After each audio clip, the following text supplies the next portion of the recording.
For 25 years, World League Wrestling has brought you the most unforgettable moments in professional wrestling. From legends of yesterday to tomorrow's superstars, WLW has given its fans memories to last a lifetime. Harley Race had a vision of what he wanted World League Wrestling to be. I'm doing it to make wrestling back to where it used to be. Because I'm always ready to deliver. Exactly what I'm capable. We'd all be around long enough to enjoy the butt kickings that I hand out. Jackson! I'm keeping my belt, whether you like it or not. Good evening, ladies and gentlemen, and welcome to the Race Wrestling Arena.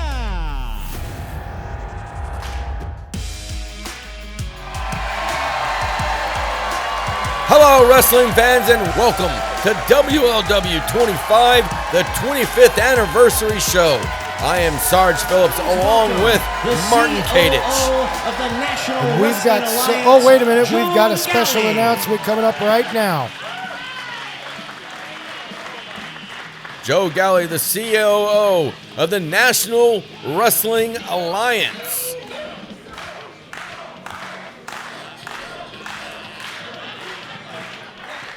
Thank you all so much, ladies and gentlemen. It is an honor and a privilege to be here tonight for such a monumental moment. 25 years of professional wrestling. And not only that, it is the best wrestling on God's green earth. This is my first time in this building, but it's not the first time I've actually been in this ring. As many of you know, there's been the cooperation with WLW and the NWA for quite some time, including our big anniversary shows that we had just down the road at the Chase. And it was in this ring at NWA 74 where a very important moment happened in my life, where I dropped down to one knee and I proposed to the love of my life. And I'm proud to report that we're still married. And I have a lovely 2-month-old daughter waiting for me at home, watching right now. Hi, Ivy. And it got me thinking that WLW is all about family. This family right here, this family of people who have supported this brand and also supported the National Wrestling Alliance for those 25 years. And as I mentioned, this is the first time I've been to this building. And I look around at the artwork, and I look at the stars that are on this wall. Stars like the Nature Boy, Ric Flair, Ricky the Dragon Steamboat, and the man himself, the 8-time NWA World's Heavyweight Champion, Harley Race.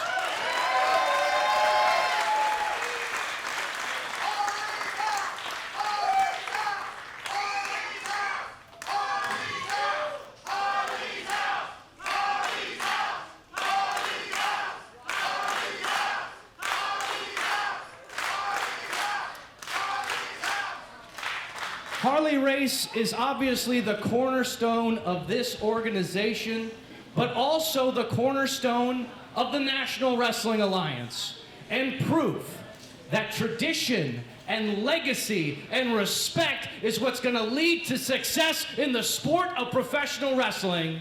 And it's going to lead to each and every one of you coming to these shows and supporting WLW for 25 years and beyond into the future. And so, at this moment, before I make a big announcement, I would like to welcome Leland Race and NWA World Tag Team Champion Trevor Murdoch to the ring right now.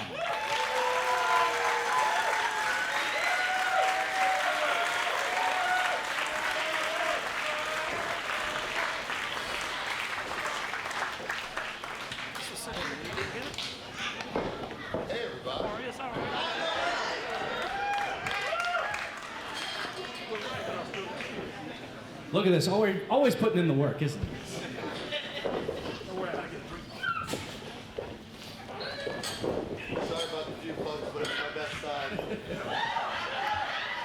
Leland, I'm going to start with you. Once again, I'm humbled and honored to be here this evening. I'm humbled and honored that you are part of the NWA family. And I will say, without a shadow of a doubt, all those years of us doing the anniversary show right down the road at the Chase, that would not have been possible without the help of you and the rest of the crew here at WLW. So thank you.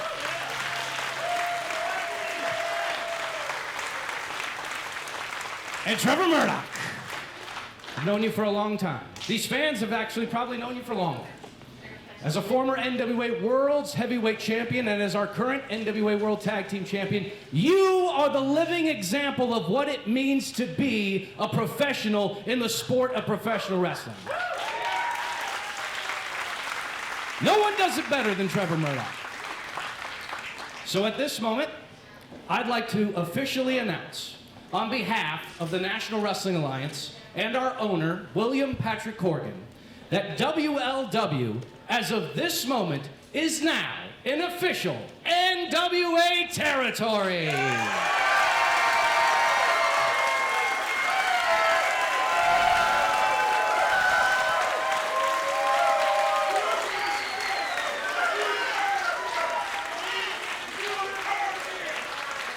Now, for you fans out there, that's going to mean a few things. First and foremost, you're going to be able to see many more NWA stars come and compete in this very ring.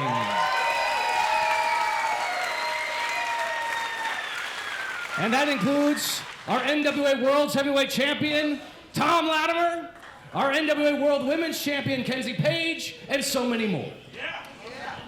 On top of that, and I believe this is so important, the wrestlers that you cultivate here at the Harley Race Wrestling Academy and here at WLW now have a fast track to come in to the NWA and be featured on NWA programming like NWA Power every Tuesday.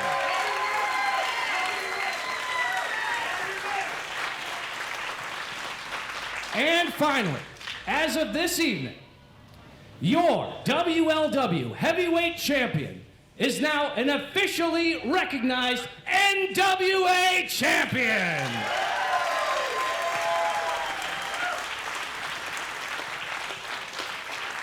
Again, I'm humbled, I'm honored, and I know that this partnership is going to continue on, and we are going to make some incredible matches for all of the fine fans here in Missouri.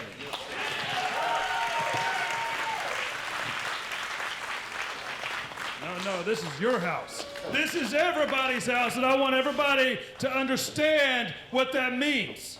Everyone here tonight, you recognize the fact that 25 years ago, the 8-time NWA World's Heavyweight Champion created something special.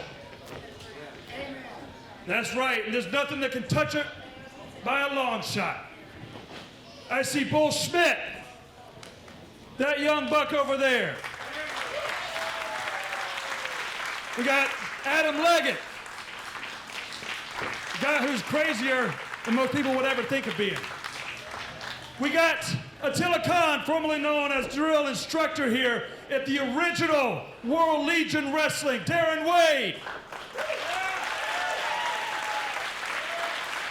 JDR.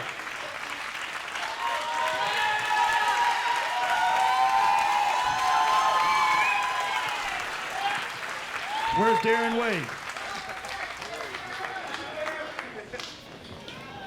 Guys, tonight is what we all have been working for a very long time.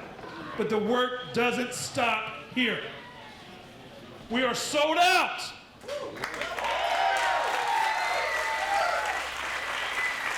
We're sold out.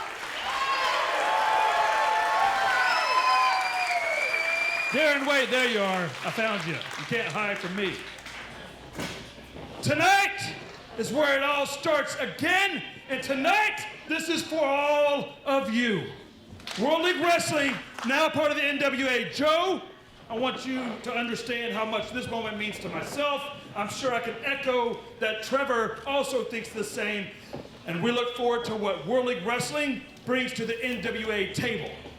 That said, I'm done talking because the motto of this company is to shut up and wrestle.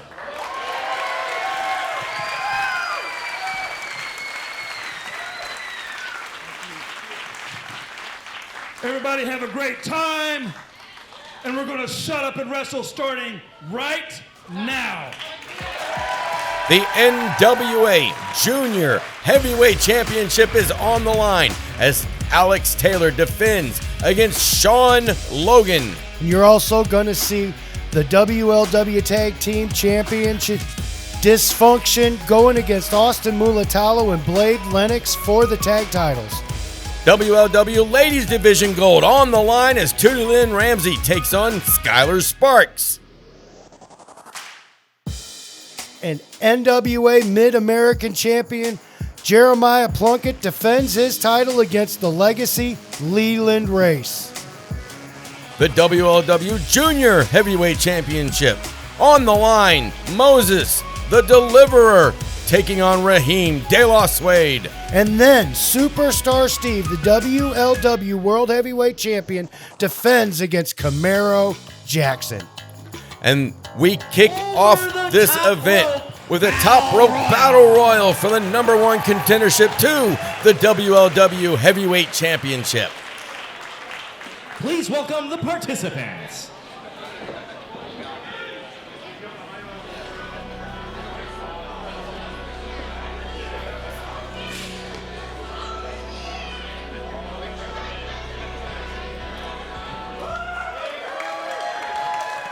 The NWA World Tag Team Champion, Trevor Murdoch.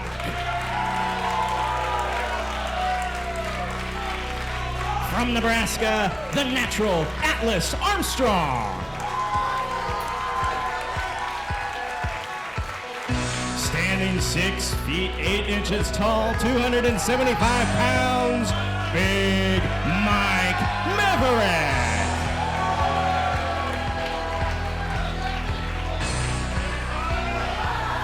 From the fighting city of St. Charles, Missouri, Jeff Wild.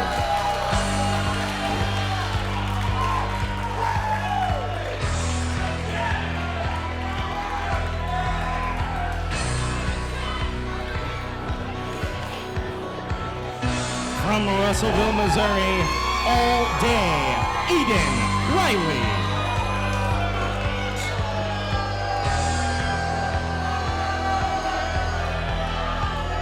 Representing the tag team champions, Dysfunction, Jack Parker Jr.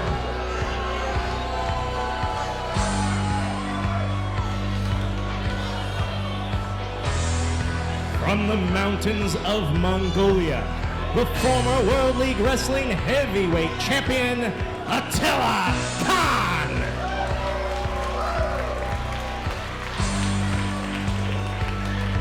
And from St. Louis, Missouri, the Sergeant-at-Arms, Blade Lennox.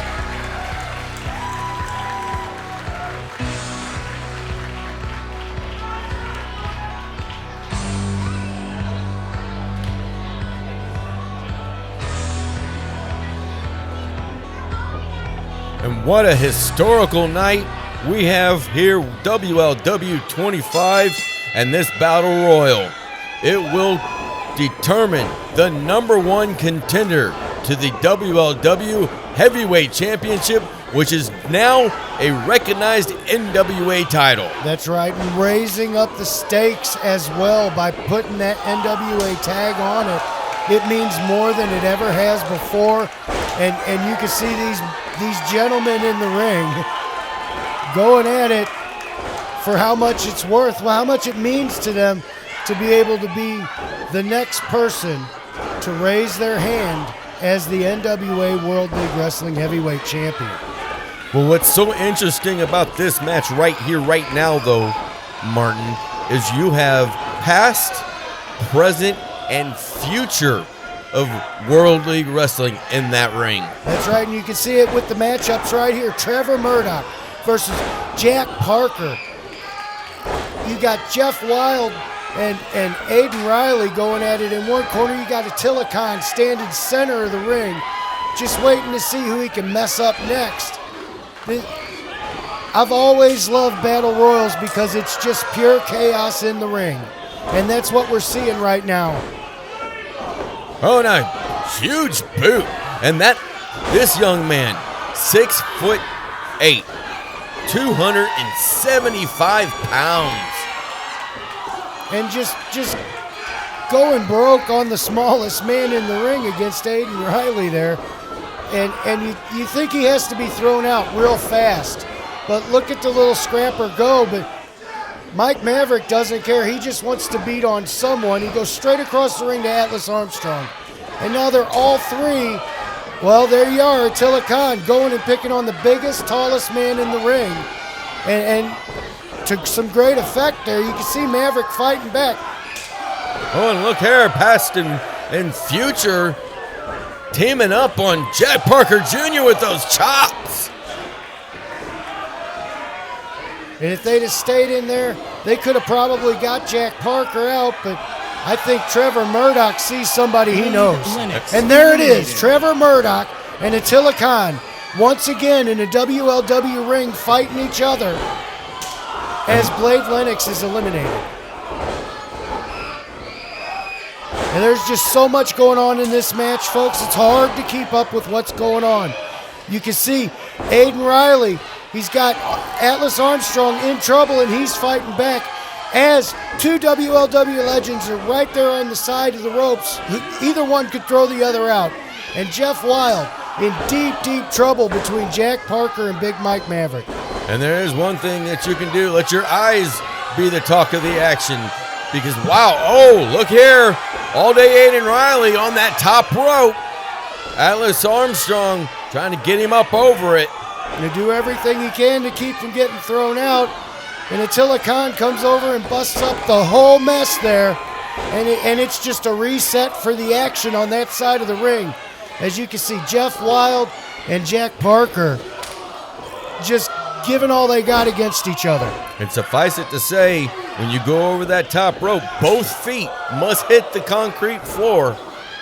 Oh, look at that in the center of the ring. Oh! Maverick gave Trevor Murdoch a big chop, and Trevor's giving him right back. It sounds like a shotgun going off in the Erase Arena right now as Mike Maverick has just been chopped down by Big Trevor Murdoch. What a huge lesson he's getting in the corner.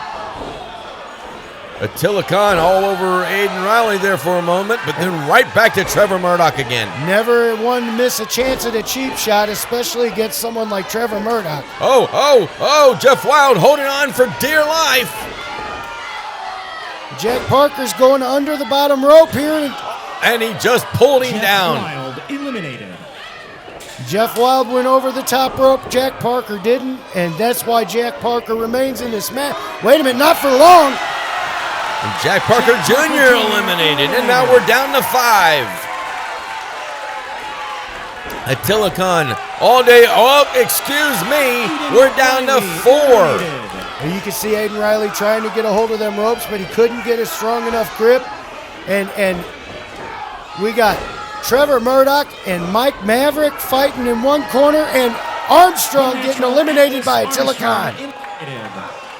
Attila Khan, Trevor Murdoch, Big Mike Maverick, the last ones left in this battle royal, again to determine the number 1 contender. And there goes Big Mike. I'll tell you, that chop to the throat, you could see it hurt him. He got off balance, and just like he comes in the ring, he stepped over the top rope. And Attila Khan now stands face to face with Trevor Murdoch, and you're about to see some hard-hitting action, folks, right in this very ring at the Race Wrestling Arena. And the history between these two men go back decades. You see him going Fist City. They're not holding back at all. And Trevor Murdoch down to a knee. And he's on the mat. Attila Khan choking him under the ropes. There's no rules here. As you see, Trevor Murdoch rolls out. Oh, and a shot to the back. I mean, they're just fighting it out right there on that apron. We can see both men fighting on the apron here. Trevor Murdoch, big... right into the ring post. And he goes to the floor. Wait, the bell just rang. Ladies and gentlemen, Trevor Murdoch rolled out under the bottom rope. I don't think he was officially... Number 1 contenders battle royal, Attila. It's official. Attila Khan is the #1 contender to the NWA World League Wrestling Heavyweight Championship, and the action here at WLW 25, it will continue on. Get ready for the biggest event of the spring. NWA World League Wrestling presents Spring Breakout. Join us Saturday, April 5th at the legendary Harley Race Wrestling Arena in Troy. Witness the best in the Midwest with rising stars and thrilling matchups you can't see anywhere else. It's the perfect way to kick off your spring with the entire family. Tickets are going fast, so don't miss out. Saturday, April 5th at the Harley Race Wrestling Arena. Get ready to break out.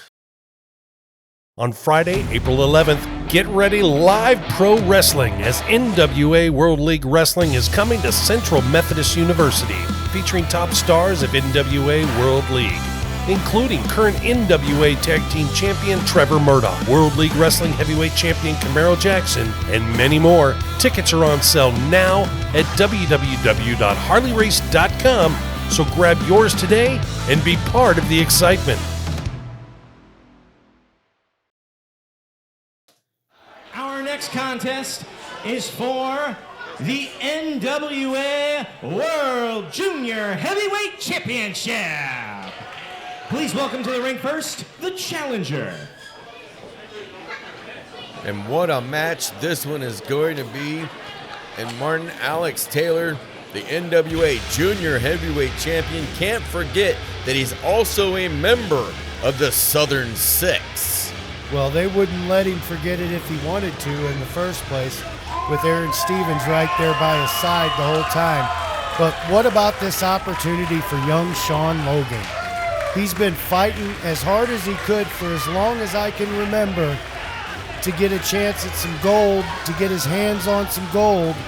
And here he is tonight at the 25th anniversary show, getting a chance at not just gold, but NWA gold. You're absolutely 100% correct.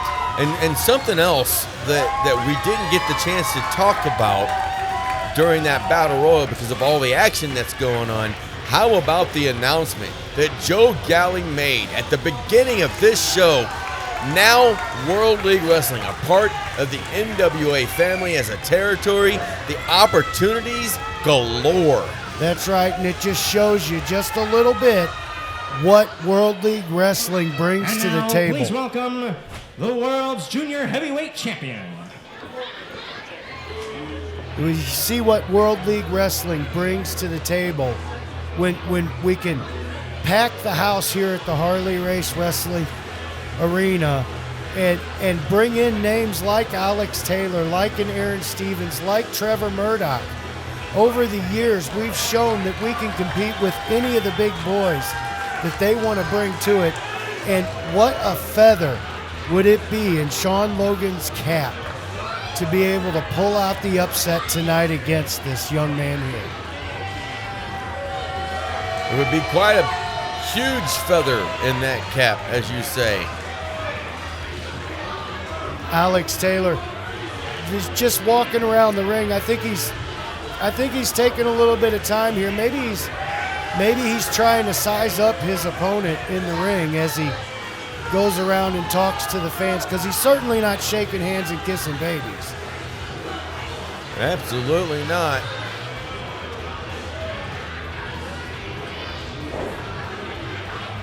And let's send it back down. Well, I thought he was okay. Let's send it back down to Ben This Simon. contest is set for one fall with a 30-minute time limit, and it is for the NWA World's Junior Heavyweight Championship. Your referee is H.D. Daniels.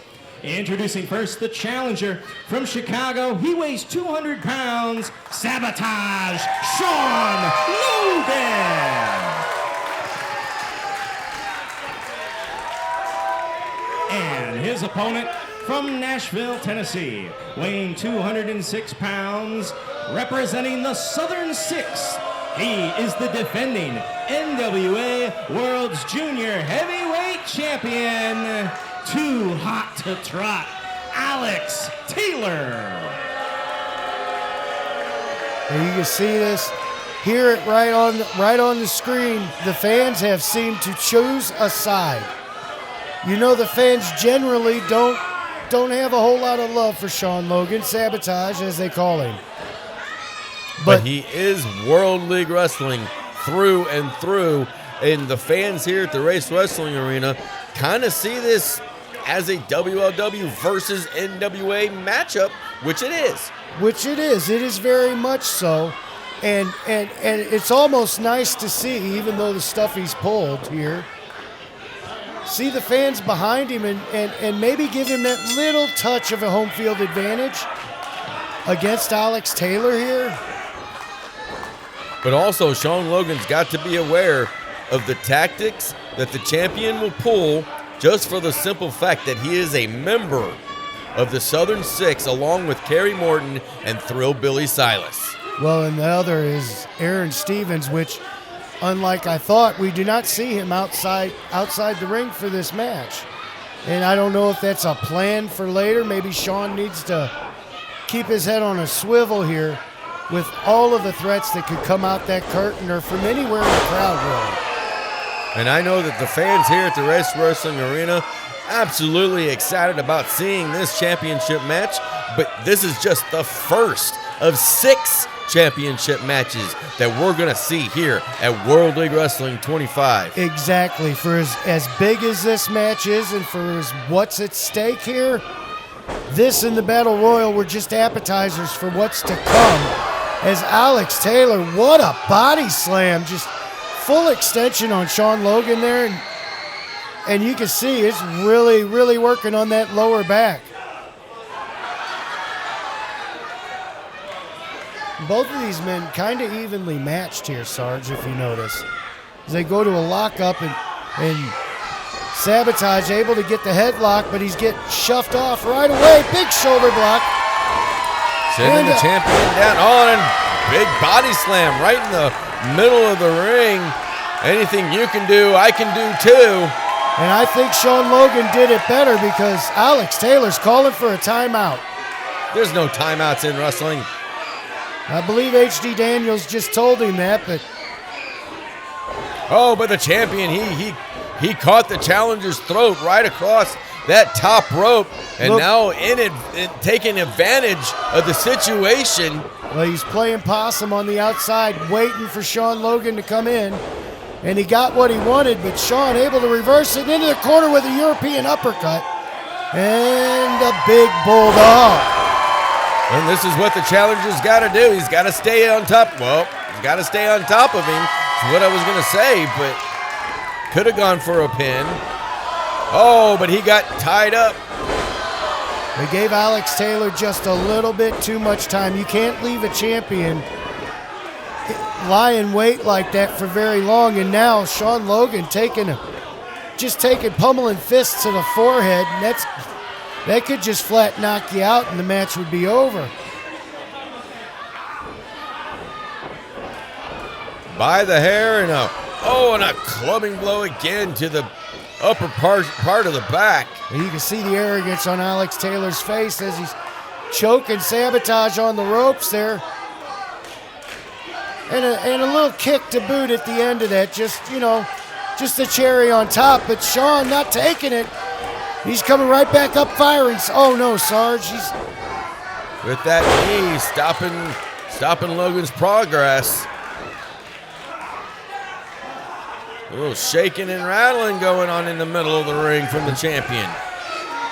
He's arrogant and he's feeling himself, and you know it, Sarge. Big knee to the forehead.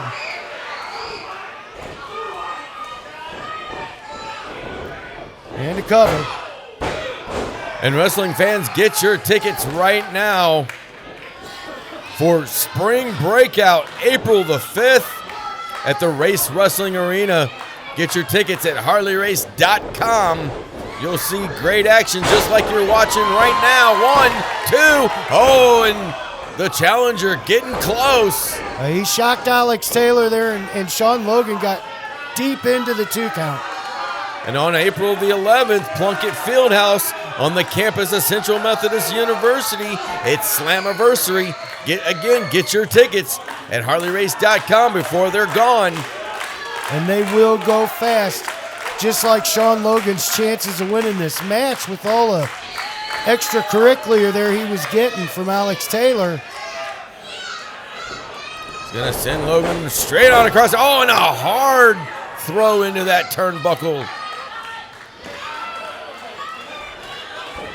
He's just doing whatever he wants at this point. Sean Logan is about to lose this match with that suplex right there, and Alex Taylor could take a lot of time here. Champion covers 1, 2. Logan getting that left shoulder up. 5 minutes elapsed.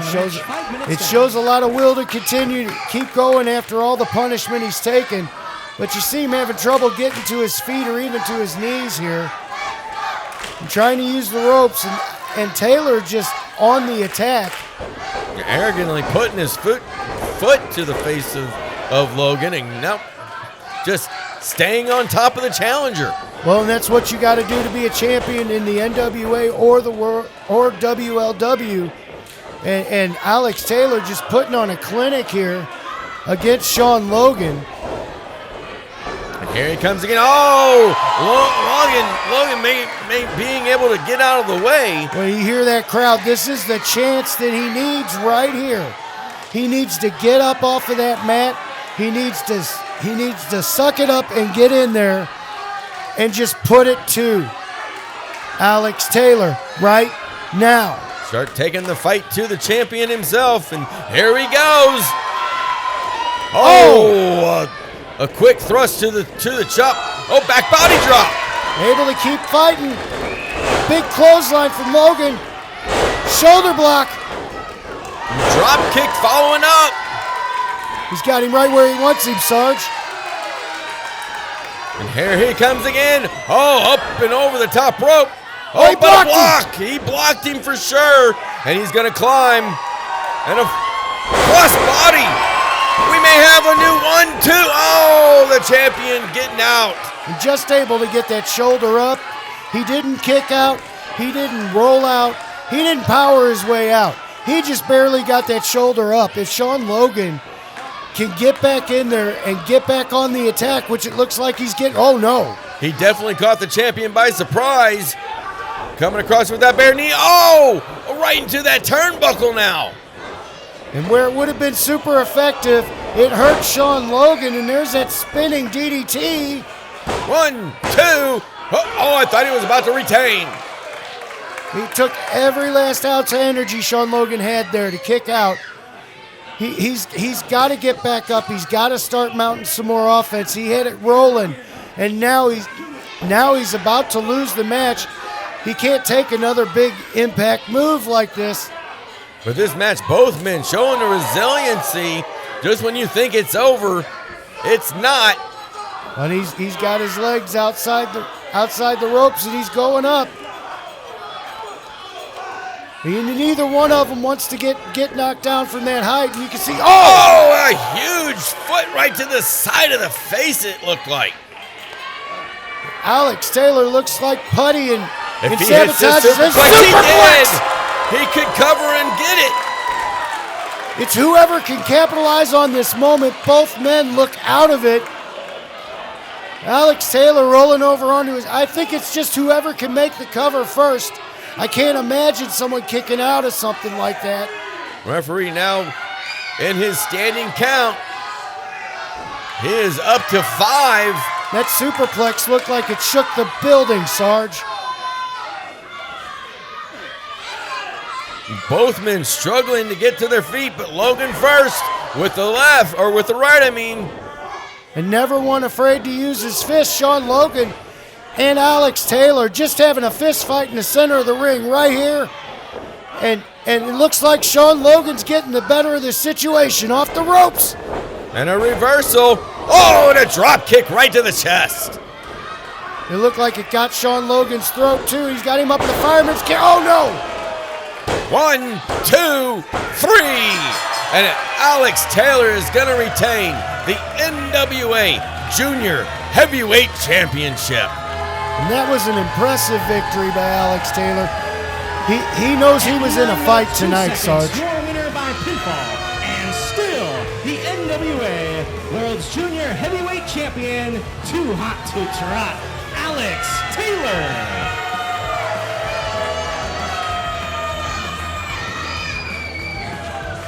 holding on to that championship belt for dear life.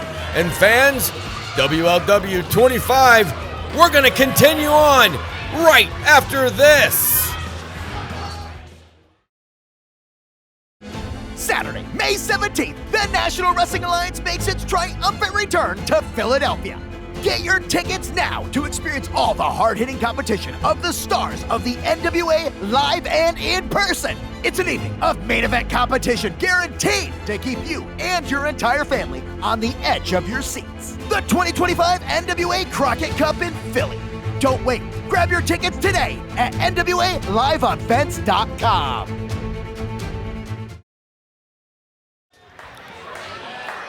The WLW Tag Team Championships. Rolling right along with our night of championship bouts.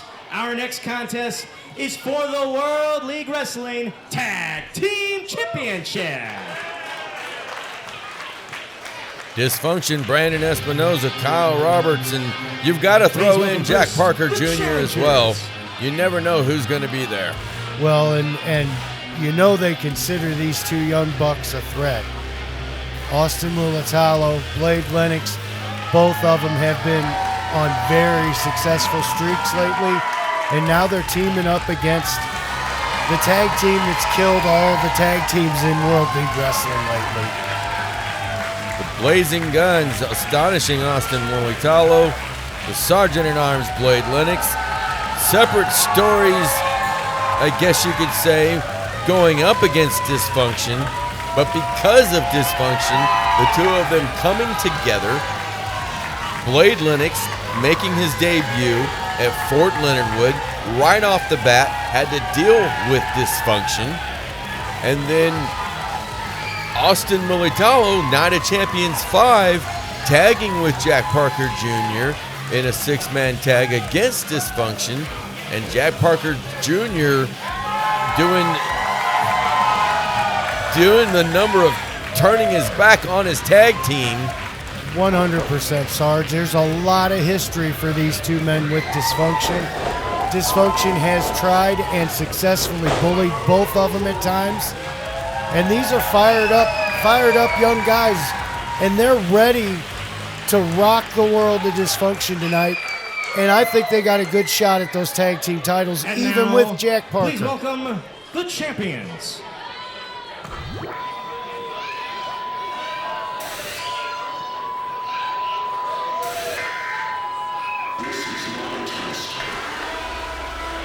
Dysfunction always first and foremost, trying to get the fans to join them. The more backup they have, the better. It's power in numbers for Dysfunction.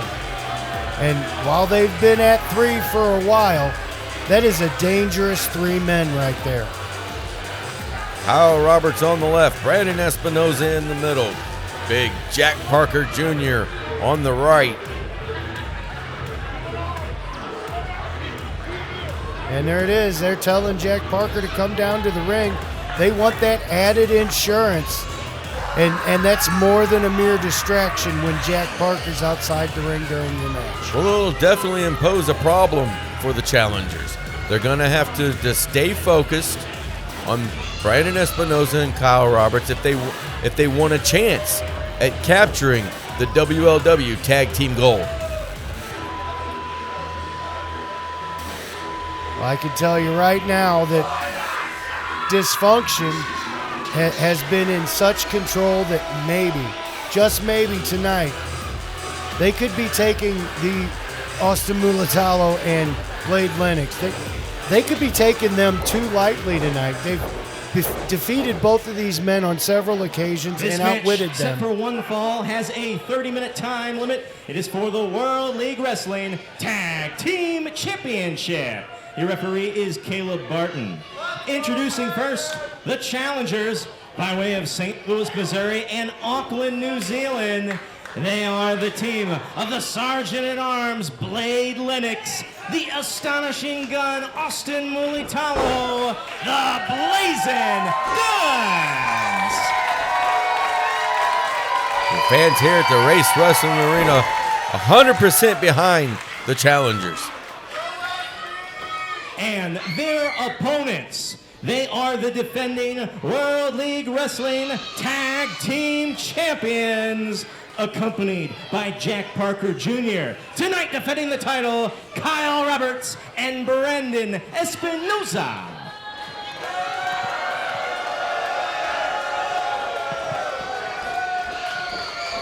Well, that's almost a mocking gesture there for the join us attitude that they seem to have. As you see Jack Parker, What a mountain of a man he is.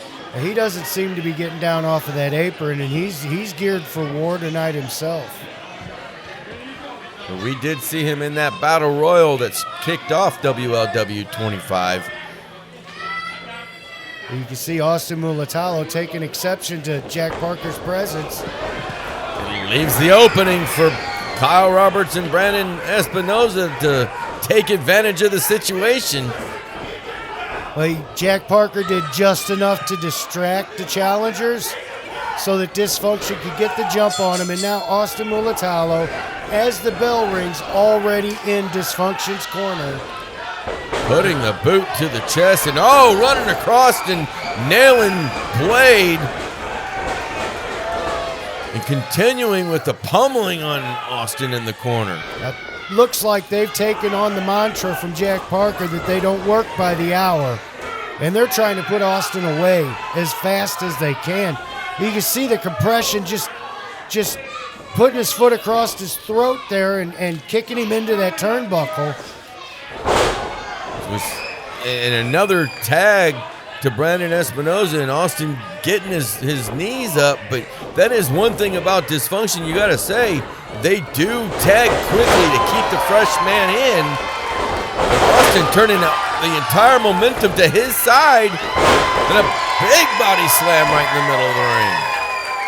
Quick succession, leaving Espinoza on his back. Now he's into the ropes. And Austin Mulitalo, Blade Lennox got a tag there. Referee saw it. He's going to come off the ropes. Oh, and a hard clothesline. Looked like it caught him in the throat. 1, 2. Well, just a 1 count, referee Caleb Barton says. Just a chop across the throat and a smart move. Espinoza going straight for the tag there. Getting out of the ring when he's in trouble, and Kyle Roberts right into the fire from the frying pan, standing on the side of the ring there with an atomic drop and a drop kick. And now it's Kyle Roberts in Mulitalo and Lennox's corner. And now it's their chance to do the quick tags. It's their chance to execute double team maneuvers like this. And they're going to make sure that Kyle Roberts can't walk for the next week. You can see with those atomic drops.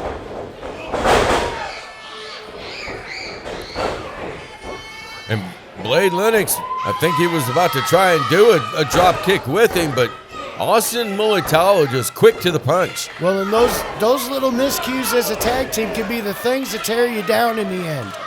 As you see, Kyle Roberts with a kitchen sink right up into the gut of Blade Lennox, and the momentum's changed. The tide has turned right here. And here comes the double suplex. Oh, wait a minute. Blade Lennox blocking it. He fights his way out of it. You can see why the fans get behind Blade Lennox the way they do, with that never say die attitude. And Kyle Roberts right outside the ring, and now it's just Espinoza and Lennox. And he definitely did the right thing by throwing Kyle Roberts right on out. Espinoza able to lift him over and out, but didn't do him any favors with a hard shot for Jack Parker right there behind the referee's back.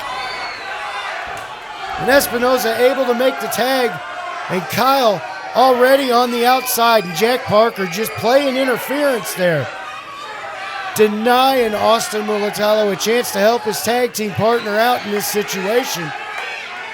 Having words with Parker is Mulitalo, and the referee telling him, hey, you got to get back over into your corner. And Jack Parker don't look like he has words for anyone right now. He's as serious as a heart attack. This match could be over if he was in the ring right now.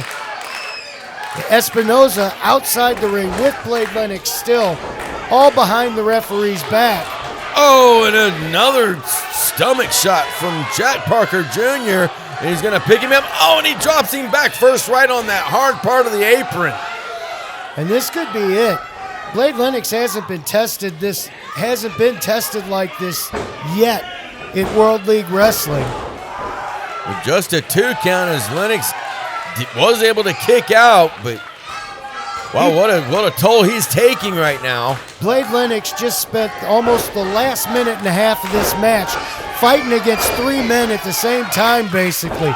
And you can see him trying to make a comeback here. He's trying to get to his tag team partner, and he just can't mount any offense. There he goes. There's that sunset flip, but not realizing that the tag, it had already been made to Kyle Roberts, who squarely plants him right in the middle of the back. A crafty move by Kyle Roberts to get that tag in and nullify that pinning attempt. And Blade Lennox, he's just taking too much in too short of a time right here. And you can see Kyle Roberts just basically doing what he wants, choking him across the ropes. They got to get him off of there. And I have to say, it's so sad to see Kyle Roberts this way. He didn't used to be this way. He and Brandon Espinoza used to fight each other with many different partners over tag team championships. Right, he used to be kicking Kyle Roberts. Now he's a nut job with an 8-ball. He is. I can't argue that fact. And you can see some of the consequences of being in the ring with someone like Kyle Roberts now. Is Blade Lennox able just reaching out for the fans, just trying to find some way out of this rear chin lock. But also the pressure that he's putting in the back with his knee is doing no good things for Blade Lennox. He's able to get turned around. He's got that shoulder under Kyle, and he gives him a few. Oh, but a drop kick. Oh, that looked like it almost knocked him out of his boots. You might want to check the third row for Blade Lennox's teeth after that drop kick. That was full impact. And Kyle Roberts letting him know that he just left himself wide open and that Dysfunction. Austin Mulitalo yelling for his partner, trying to give him some sort of encouragement. The fans as well here at the Race Wrestling Arena. Oh, but a double team again, sending the injured back of Lennox. Oh, goodness. Just doing anything and everything they want to do to Blade Lennox right now. I'm not sure what happened there, but Kyle Roberts just kicked Blade Lennox in his hip so hard that it brought him straight to his back. And I don't know if he could get up. You could hear the fans trying to get him up. You could see his face, Sarge. He's on his feet and he's fighting back. Fighting back against both Roberts and Espinoza now. One for one for the other. Blade Lennox is fighting on instinct right now. I don't think he has any gas in the tank. He needs to get to the side of the ring. He needs to get to his tag team partner. And he needs to get a rest so that he's not in a situation like this where Brandon Espinoza is gloating over him while he tries unsuccessfully even to get to his feet. And another tag from Dysfunction. He's definitely in a vulnerable spot in the middle of the ring. Oh! Another kick to the chest. And Kyle Roberts putting them deadly feet to use against Blade Lennox here. And he just needs to get to his partner. There's no way he's going to fight his way out of this. He's got to escape the clutches of Dysfunction. And I don't know how he's going to do that in the situation he's in. Espinoza already rested on the side of the ring. Jack Parker just waiting for his opportunity when Caleb Barton's back's turned. And Kyle Roberts, you've got to also say about him, the kicks that he delivers, some of the most lethal kicks that we see here at World League Wrestling, bar none. There's another double team, but this time Lennox able to get that elbow up. Oh, and now a kick, and he got both of the members of Dysfunction. Oh, and he's almost there. He's got the tag. He's got the tag, and here comes a fresh Austin Mulitalo. One for Roberts, one for Espinoza. Flying at Roberts, and again to Espinoza. I tell you, Austin Mulitalo was hot to get in the ring, but he's boiling over right now. Double tag team kip up, and look at him. He's ready to make it come for his team right now. He's going to take that tag team titles from Dysfunction. Finally, Dysfunction's going to lose the tag team titles here. And a reversal from Espinoza. Oh, and a crossbody, though. He caught him. Mulitalo has a counter for everything they're pulling on him right now. And all he has to do is maintain. No! And he blocks it. Oh, and a swinging, looked like a swinging neck breaker right there. Into a cover. 1, 2. Kyle Roberts is coming out. Oh! There for a moment, for a split moment, I thought new tag team champions, but Roberts, as you said, coming across, making that save. And look at Blade Lennox standing there. He's bringing the fight to Kyle Roberts to keep him out of this match. He knows his partner's got the advantage right now, and he has to keep the other two. Oh, no. Oh, goodness. Roberts pulling down that top rope, sending Lennox right over, down onto the concrete floor. And there's Jack Parker. Austin Mulitalo is about to win this match. Oh, he stopped Austin's momentum completely in its tracks. Austin Mulitalo's not going to back down from Jack Parker. But that shot that he just gave him didn't do nothing. And now, Espinoza didn't get the roll up. Oh, no! Oh, in came Roberts and just sideswiped him. Double thrust kick. He took Mulitalo's knee out there. And that is it. And the numbers game wins it for Dysfunction again. Again and again and again. We see it every single time. What can somebody do about the numbers of Dysfunction? We gotta get Dysfunction or Austin out of there. Kyle Roberts, Brandon Espinoza. You never know what they're gonna do as Jack Parker comes into the ring. What a devastating trio. Brandon Espinoza, Kyle Roberts, even Big Jack Parker Jr. now holding up that tag team championship title belt. What a match. What an effort by the challengers, but I just don't know, Martin. I'm shocked, Sarge. It looked like Austin had everything in hand. And the numbers game just got to him again. Jack Parker got up in the ring. He didn't interfere in the match at all. He just jumped up on the apron. Well, no, he attacked Blade Lennox as well on the outside, but the referee did not see it. But you know what? Anything happens here at WLW, and it will right after this.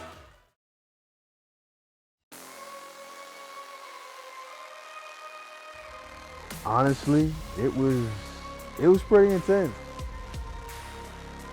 Heart. Indispensable. Hard work. Challenging. Gritty. This is the Harley Race Wrestling Academy.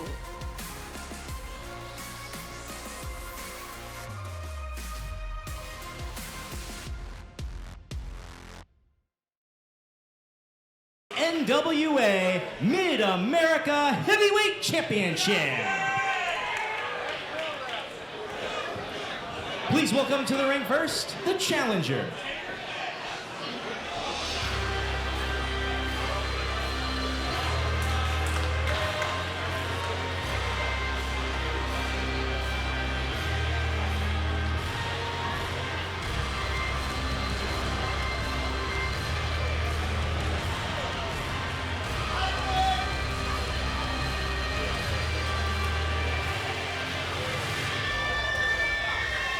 Welcome back, wrestling fans. The NWA Mid-American Championship on the line next. The Legacy. Leland Race has the opportunity to capture that championship if he can beat Jeremiah Plunkett. That's a tall order. Jeremiah Plunkett, no stranger to a fist fight, no stranger to a hard-fought match. Leland Race, the same. No stranger to fighting wars in the ring. And that's what I think we're going to see. We're going to see these two men go to war tonight over this NWA States Championship. Jeremiah Plunkett likes to tout how he goes all over the Central States of America defending that championship everywhere he goes. In fact, he even wears a jacket to the ring that has all the different patches of the states, which we'll see here in just a few moments.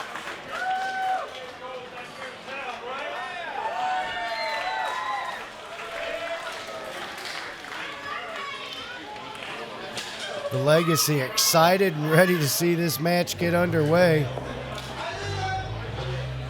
And please welcome the champion.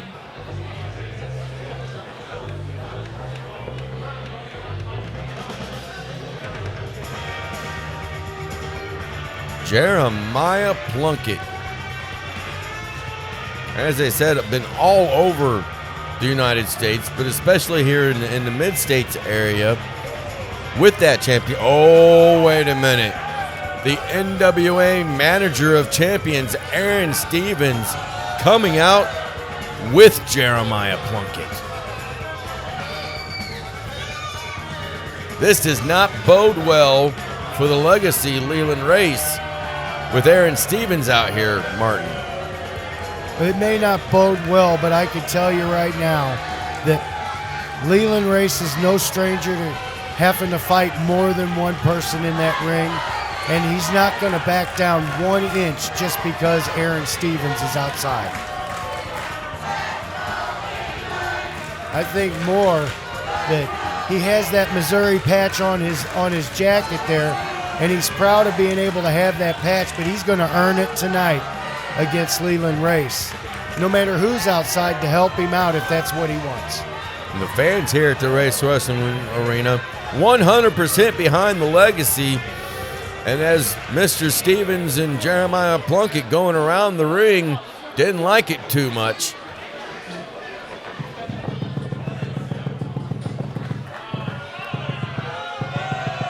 We're going to hear, apparently, from the Manager of Champions. Clear your ear, shut your mouth, and look up here, because the mayor of Debonair is here. And I am here representing the greatest traveling champion in the history of the National Wrestling Alliance, Jeremiah Plunkett. Oh, no. Shut up. There have been many great people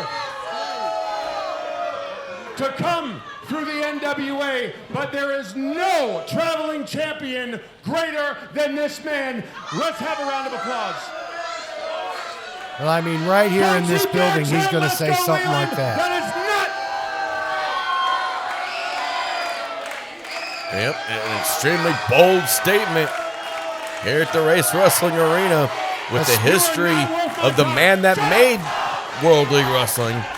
And to be standing across the ring from the Legacy in the Race Arena and saying that. The following contest, set for one fall, has a 15-minute time limit, and it is for the NWA Mid-America Heavyweight Championship. Introducing first, the challenger from St. Louis, Missouri, weighing 245 pounds, the Legacy, Leland Race.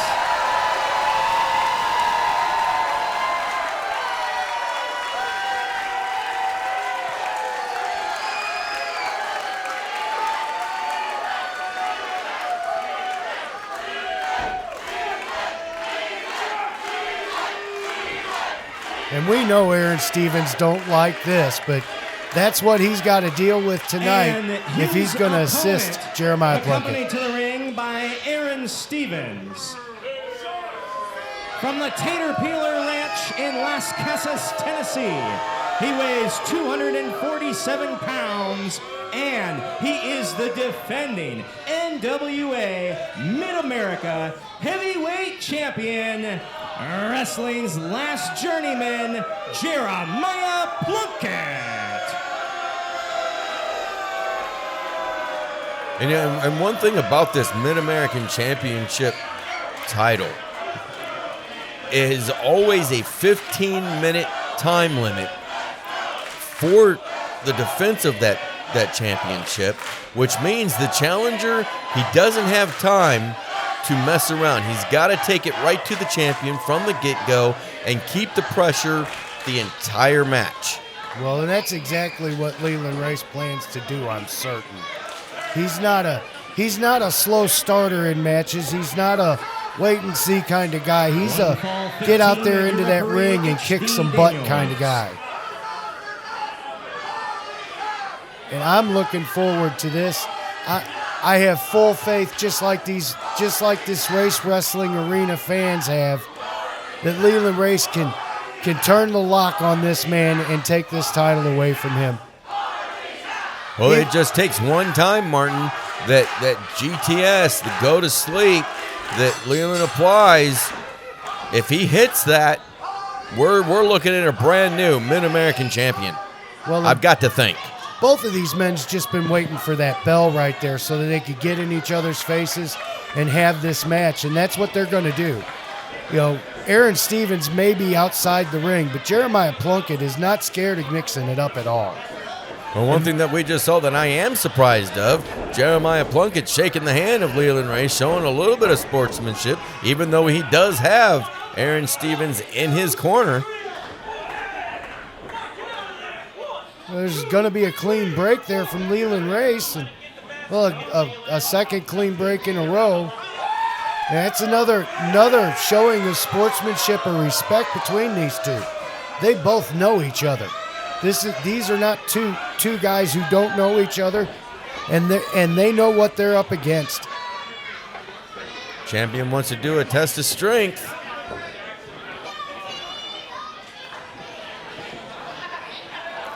Legacy somewhat tentative at first. Oh, and for good reason. But again, the Legacy, he's a veteran himself.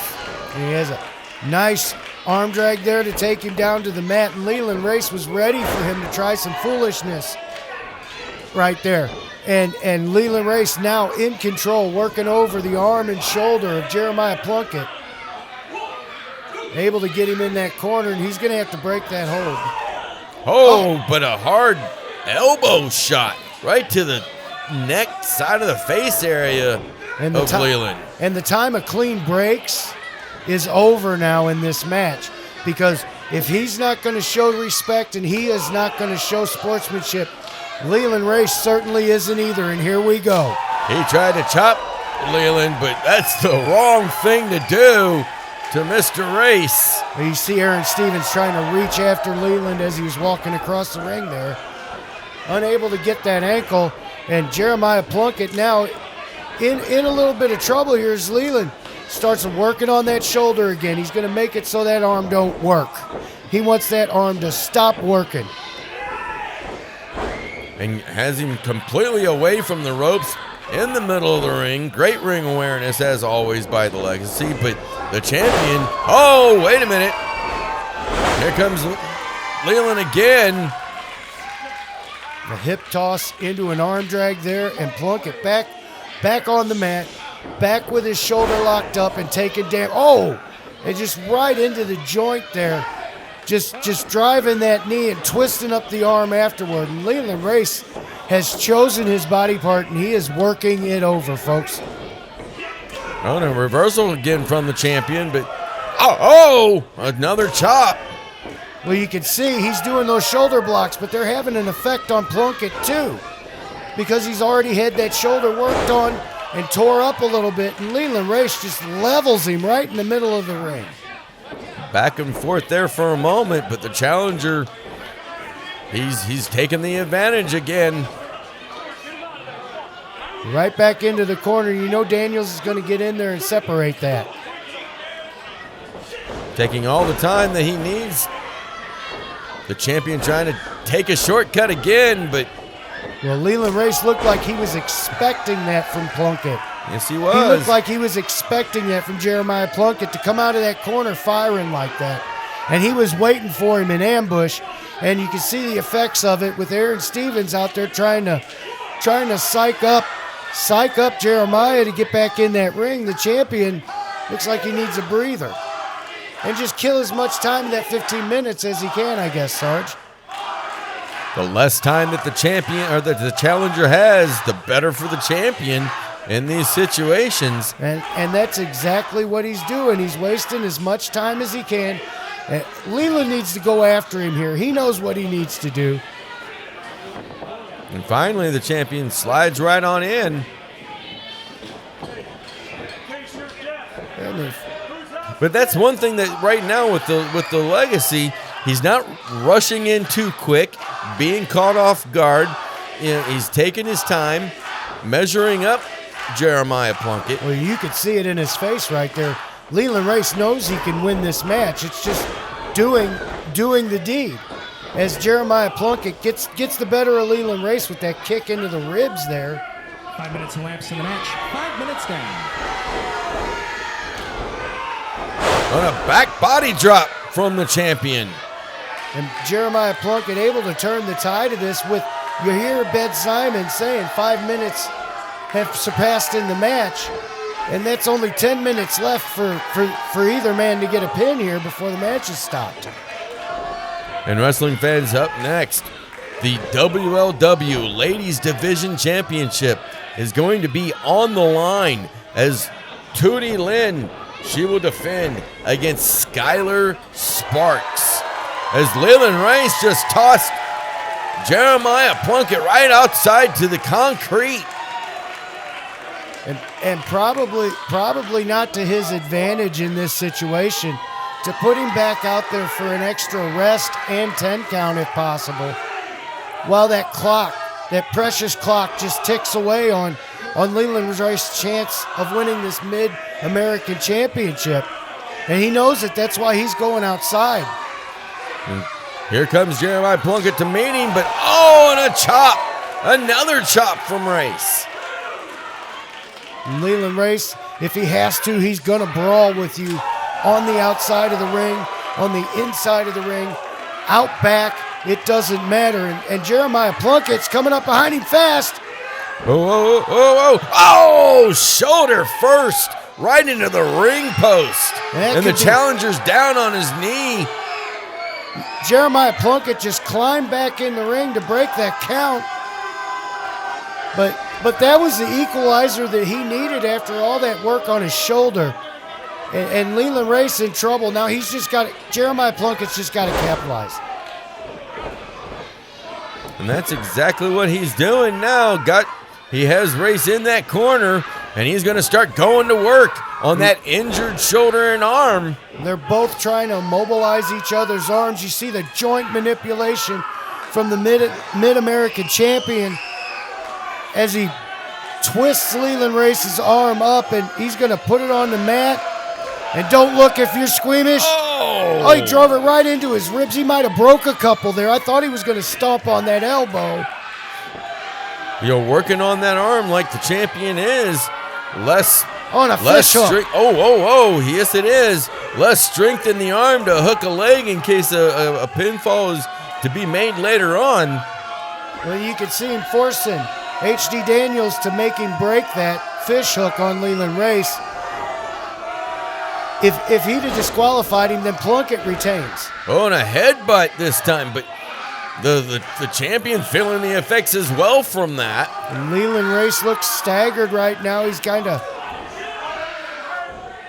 got that look of a person whose lights are on, but no one's home right now. And Daniels' back is turned, and Aron Stevens is right there on Leland Race is trying to argue with him. And now that knee just right across the throat. And it was just enough distraction to keep Leland Race in that corner for a few seconds longer. And you could see the champion keeping Daniels distracted just in case Aron Stevens wanted to make a mark in this match. I was thinking the exact same thing. And yet again, Leland getting the momentum to come back. He's never going to stop fighting, and he wants that title. Jeremiah Plunkett could be in as much danger as he's been in this title reign, I promise you, as he reverses that in a big clothesline. And a hard clothesline. And he's just left Leland Race rocking. 5 minutes remaining. Leland Race kicking out early in that 2 count. I want you to notice the fight in Leland Race is still there, and it's still strong as Jeremiah goes right back to that arm, working that arm over, working that hand over. Look at him twisting his fingers. And I think another reason why, besides doing the damage that he's doing, and with the previous damage to that arm, when Jeremiah Plunkett was making those strikes on Leland Race, you could see him twinging and pulling back his hand and shaking the effects, because he's still feeling somewhat of the punishment that was being done to his own arm as well. That's another problem that's starting to materialize for Leland Race here. As his left arm, everyone knows he's left-handed. It's going to be hard to do anything with that left arm after all of this brutality. Pressure on his arm, on his shoulder blade directly with that right arm of the champions. And that arm's got to be hurting from shoulder blade to fingertips after everything Plunkett's put it through, and just still more punishment. As he's hyperextending the shoulder, hyperextending the elbow at the same time. And I don't know what it takes to put a person like Leland Race out or make him quit. I know you have to hold. The fans right now completely 100% behind the legacy, trying to get him up to his feet, and he does the accomplishment. Oh, looky here. Stomping the on their challenger's toes. stomping on the feet. Equalizer of his own. You see him, he gave that chop, but even on the right arm, giving a chop was enough that it shook him, that he couldn't capitalize immediately. Still trying to fight back. Leland Race. Gonna send him off into the ropes. Another reversal from the champion. He ducked the clothesline. Oh, and it's a double clothesline. Both men hitting their mark. 3 minutes left. And the champion not so quick to get up and try and capitalize on it. Leland Race fighting to get to his feet, fighting to roll over. Neither one able to get up, and Aron Stevens doing for Jeremiah Plunkett what the fans are trying to do for Leland Race. And it looks like it's working for both of them, as they're both, after all this, back on their feet, Sarge. And about 40 seconds ago, we heard Ben Simon say there's only 3 minutes left in this championship bout. And as now Leland Race doing what he's got to do to capture gold. Pouring on that offense. He caught him off guard there, and a drop kick. And a beautiful drop kick at that. Found its mark right in the chest and somewhat of the chin area of Jeremiah. And he's got to get to his feet. He's in real trouble. Leland Race can take you out in less than 3 minutes. And there he goes. He's calling for it. If he can do this, it's all over for Plunkett. It's a brand new champion. Agreed. Able to kick out and right back to that shoulder, and just drives Leland Race straight down to the mat. The pain's got to be so immense in that shoulder at this point.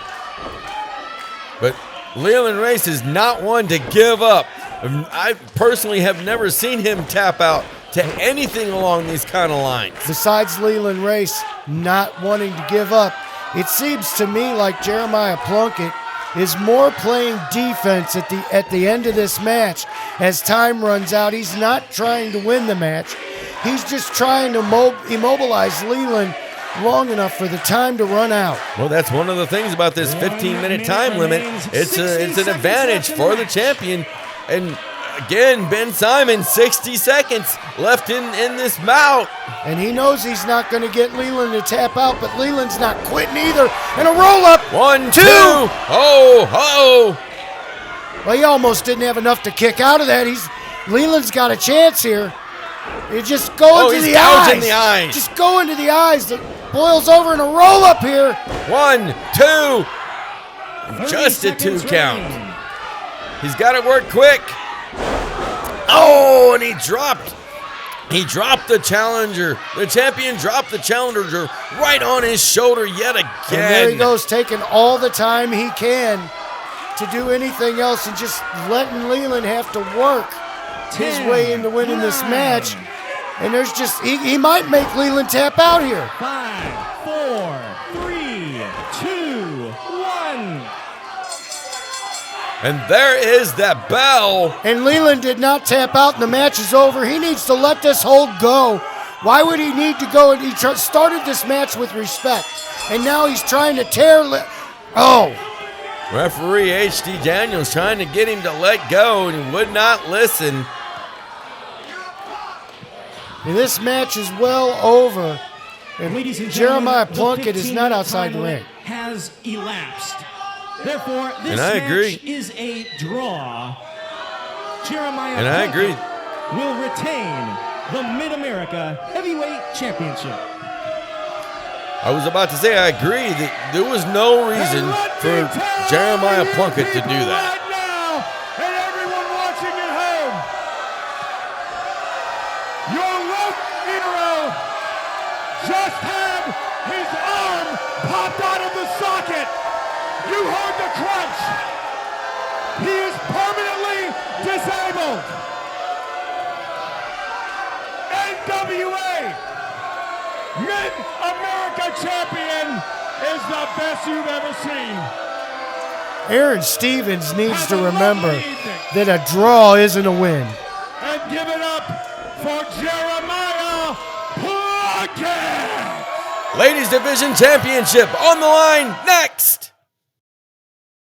Hello, wrestling fans. Sarge Phillips here, and standing with me, an original from World League Wrestling, the one and only Bull Schmidt. And Mr. Schmidt, I've got to ask you, what's it mean to you to be back here at World League Wrestling, the house that Harley Race built? Honestly, you can't put that into words. When you say 25 years, quarter of a century of a legend that put his heart and soul into not only professional wrestling as a whole, but independent wrestling. In the state of Missouri is something I've always been proud of. When Trevor and Leland called me and said, "Hey, Bull, would you be willing to make the trip and just say a couple of good words about the boss?" You can't do anything but acknowledge it, be humbled by the experience, and realize that if it wasn't for the boss, I can't think of anything that I would have accomplished without his knowledge, his patience, and sometimes his stern words. But you know what? If you could take it from the boss, you could take it from anybody. But I will tell you that there's nothing on God's green earth that means more to me than looking at WLW fans and telling you from the bottom of my heart, you are the reason that we are here, and you can keep independent wrestling alive. All you have to do is believe and shut up and wrestle. Thank you for your time. Yes, sir. And I Thank appreciate you. Everybody. Schmidt happens. Thank you for your time, guys. And fans, stay tuned for more action here on World League Wrestling Showdown. The World League Wrestling Ladies Championship. And I have just been informed that this match will be no disqualification. What a night WLW 25 has been Please up to this welcome the point. challenger. But now we find out the Ladies Division Championship battled under no disqualification rules. And this was a long time coming. There's been a whole lot passed between Skylar Sparks, and there she's got that crutch that she used to basically beat up the whole ladies division here at World League Wrestling. And no holds barred, no disqualification. She can use that as much as she wants. Well, ever since that crutch came into play, she has been a changed woman, if you will, and now has her sights set on capturing the WLW Ladies Division Championship, ripping it away from Tootie Lynn.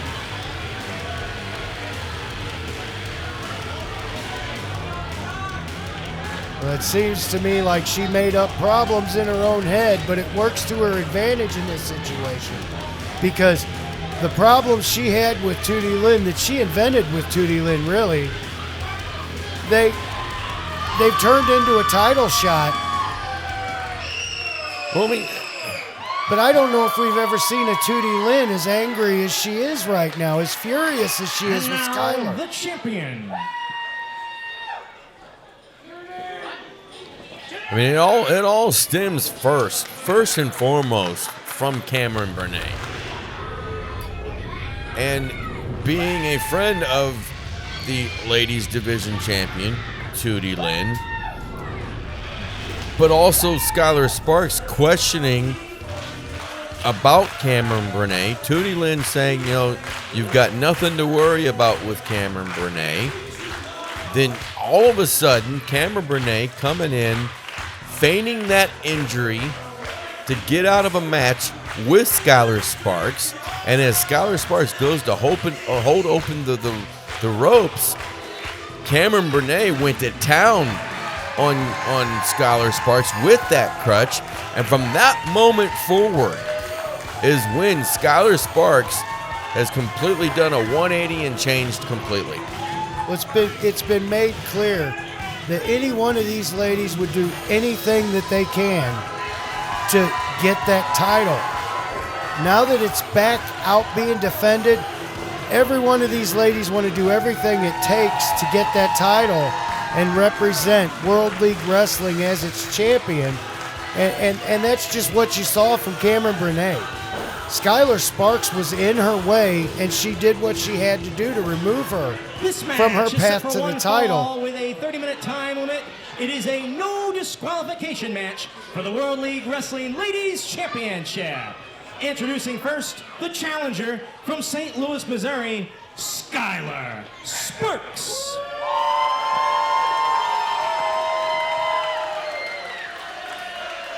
And her opponent from St. Louis, Missouri, she is the defending World League Wrestling Ladies Champion, the Little Blue Dragon, Tootie Lynn. And really, in all of this, I think that maybe Tootie Lynn's going to learn her lesson about not having friends when there's a title between the two of you. Oh, look out. The bell hasn't rung yet, but Skylar Sparks doesn't care. He is putting boot to chest for a moment ago, and now just raining down the rights. Skylar Sparks feels, and everybody knows it, that you have to just take out your opponent. That's what this division has been since the start of it. Are these women trying to take each other out? You think it's any more trustable than what Moses would have to do as a junior heavyweight champion, and making sure that no one's using him to get a shot at that title. Everyone's gunning for you with that women's championship. And speaking of the Deliverer Moses, he will defend the NWA Junior Heavyweight Championship against Rahim De La Suede, and that'll come up next after this particular bout. But, you know, with Tootie Lynn, she knows this. She's got to bring the fight to Skylar Sparks. There is no champion's advantage in this matchup. No, because you can't get counted out. You can't be disqualified. But you have to remember that Tootie Lynn, she's no shrinking violet herself, and she knows how to get in that ring and get violent. She's been in hardcore matches. She's been in Extremes Rules matches like this before, and she knows she has what it takes. The question is, can Skylar Sparks step up to that level that Tootie Lynn's been at before she won the World League Wrestling Women's title?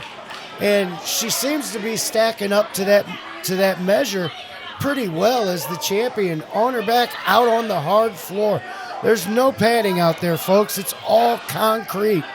And everything you see is just immobilizing Tootie Lynn. She had trouble getting up. She had to be pulled up by Skylar Sparks, Sarge. And of course, she hit that concrete after she got thrown into the ring post. But the history between these two young ladies is rich. You know, both of these ladies, Skylar Sparks and Tootie Lynn, I guess you could say restarted the ladies division. I guess that might be the right words for that. Together, together, like, as friends. Exactly. Bringing the division back to World League Wrestling. And really, even after all the different matches that they've had with each other and against other ladies coming in, really has brought the ladies division up to prominence.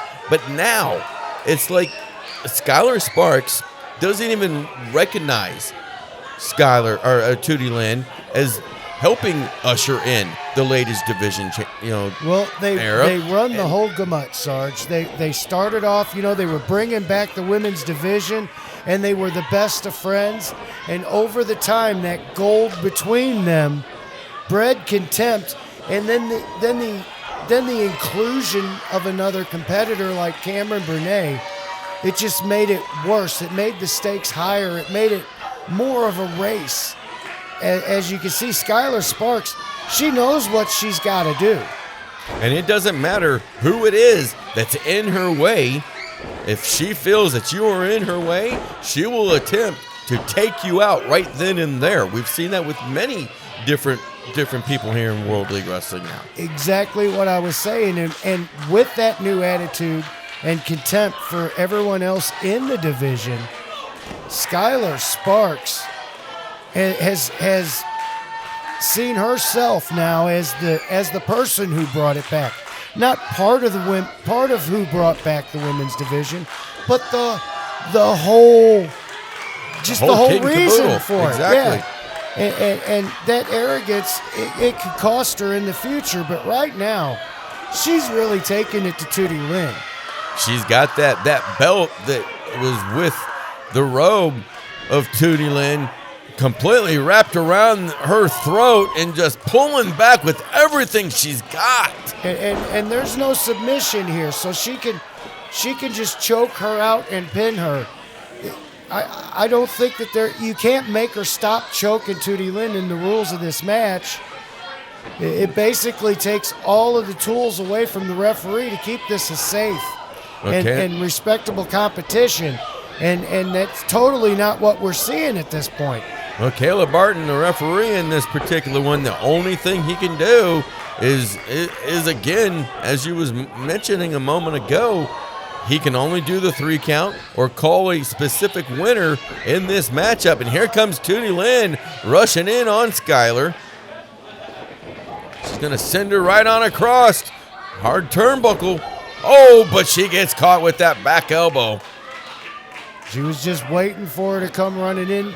They've wrestled each other several times. They're well-scouted individuals, and they know what they're going to do from one moment to the next a lot.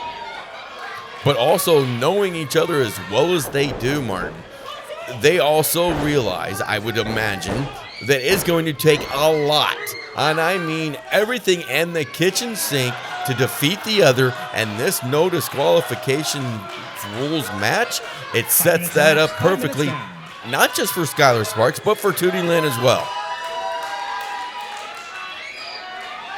Skylar Sparks going for a pinning attempt there, but it didn't work, and you can see it. They don't want to stop fighting. The animosity that is built between these two young ladies in the last several months, I've never seen something go south so fast and go to the lengths that they are now going to. And she dropped her right on her head, Sarge. Yeah, absolutely. And could have made a cover, but opts to just continue the punishment. But I was about to say that, I guess you could also say that with her and Tootie Lynn, it really started with Cameron Burnett doing that attack, yes, but where was Tootie? Where was Tootie that night? She had other obligations, but in the eyes of Skylar Sparks, she believes and feels that Tootie Lynn should have been there. Well, it's never been thought about even. The fact that maybe Cameron Burnett at that point in time had Tootie fooled as well. She played that whole crowd. She did. She played us in the booth. She played everyone. Every single member of World League Wrestling, every staff member, everybody from the top all the way down to the bottom. And that's just too much on the shoulders of Tootie Lynn. Even if Skylar Sparks feels it's true, she's in some form of denial. Tootie Lynn would give her the shot. And that's another 2 count from the challenger. A little bit of frustration, it looks like, possibly setting in with Skylar Sparks now. Well, she's been fighting so long and so hard just to be able to say that she's won the WLW Ladies Championship. If she doesn't do it here, then what, Sarge? What does she have? And there she goes, straight to that crutch. Oh, my. The damage, serious damage about to occur. Oh, look out. Tootie Lynn getting out of the way. And now going to start hitting that elbow strikes and forearm strikes right to the side of Skylar. Oh, my gosh, she caught her with that crutch. Right in the gut, too. And right across the throat with a Russian leg sweep. Into a cover. 1, 2. And again, the champion able to get that shoulder up before referee gets that 3 count. Well, not a bad idea to try and make the cover there, but it looks like she's going to have to pile some more punishment on the little blue dragon here to take that title away. And they're not done fighting even while they try and get up. They still take time out to fight each other. And here it is. It's just a barroom brawl. It's just a fight in a back alley. And that's what they called for in the first place, Sarge. They called for this. They wanted this, both of them. And they're getting it 100%. And it is that animosity that's fueling the both of them. And kick after kick after kick again from the champion. Tootie Lynn sizing her up. Oh, and she's going to get that high knee strike. And Skylar's in trouble here as she goes in for the pin. A 2 count this time for the champion. And Skylar Sparks still has a lot of fight left in her. You can see it. Tootie Lynn, a little bit frustrated. She's beat Skylar Sparks on several occasions before this. And maybe Tootie Lynn is getting frustrated here that she hasn't been able to put this challenger away.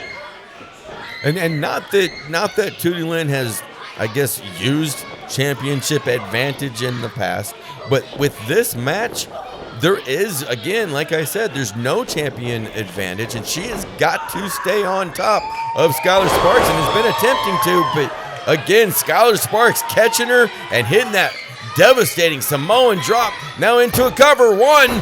Whoa, she got that shoulder up. But that's all of this is because they all three, especially Tootie Lynn, who has the title right now, they want to be the top of this division. They want to bring it into the new era as the champion. They want to be the face of the division. And Skylar Sparks, I don't know, you're going to have to kill her to make her stop fighting in a match like this. And Tootie Lynn, cross body, connecting on the challenger. She shows no sign either of giving up or slowing down here in this match. Coming across again, and again the champion connecting, but this time coming back. Oh! And she hit her directly in the face with that boot. And a running bulldog.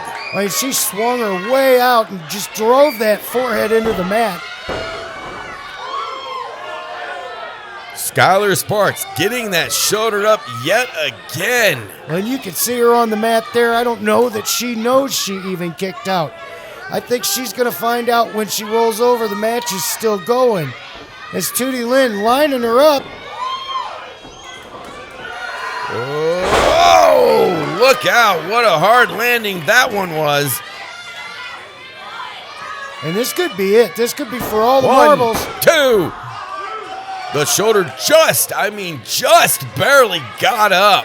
Not a whole lot of energy from that kick out. Well, you can see the effects this match has had on both of these young women. They are both battered and bruised right now. Oh! And that could do it. That could do it if she can crawl over. But both, not just the challenger, but the champion, almost on E. They're leaving it all in the ring. Both of them, Skylar Sparks and Tootie Lynn. They are leaving it all in the ring. They're giving everything they have for this. And that's why this women's division is so hot. It's why it's so competitive right now. It's because We have women who do not want to lose under any circumstances and refuse to quit. The challenger getting out of a pinning combination yet one more time. Well, you can see Skylar Sparks has got a hold of that crutch again. And she's got bad news on her mind here. She did some damage just a little bit ago with that crutch. You can see that crutch is somewhat bent. The women's champ is on her feet and...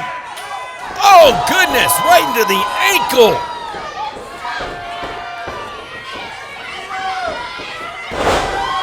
Plants are right in the middle of the ring. 1, 2, 3.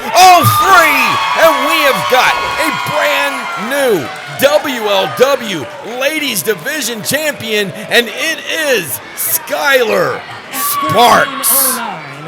She did everything she had to do. She never quit fighting. No matter what you think about her, you got to give her credit. May not agree with the tactics leading up to this match, but what a match between these two ladies.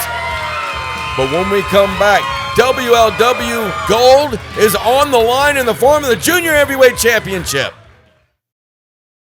Get ready for the biggest event of the spring. NWA World League Wrestling presents Spring Breakout. Join us Saturday, April 5th at the legendary Harley Race Wrestling Arena in Troy. Witness the best in the Midwest with rising stars and thrilling matchups you can't see anywhere else. It's the perfect way to kick off your spring with the entire family. Tickets are going fast, so don't miss out. Saturday, April 5th at the Harley Race Wrestling Arena. Get ready to break out.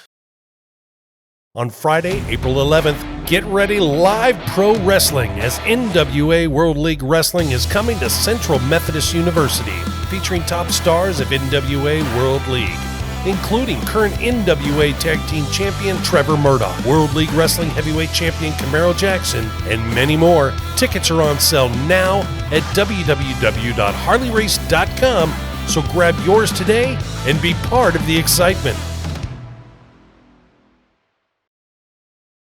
Hello, wrestling fans. Sarge Phillips here, standing with me, the WLW Junior Heavyweight Champion, the Deliverer, Moses. And Moses here at WLW 25, an opponent that you're extremely familiar with, Rahim De La Suede. Sarge, I'm here to deliver a message to you. Rahim De La Suede, somebody I've shed blood with, I've shed tears with, I've sweat with, been up and down the road with them. We fought with each other, we fought against each other, we've done it all. But now again, you want a shot at this, you want to take this from around my waist. Well, come get it.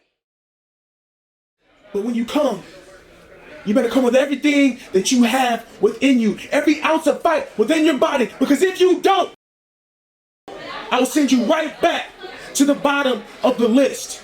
And you can guarantee that signed, sealed, and delivered from yours truly, the Deliverer, Moses.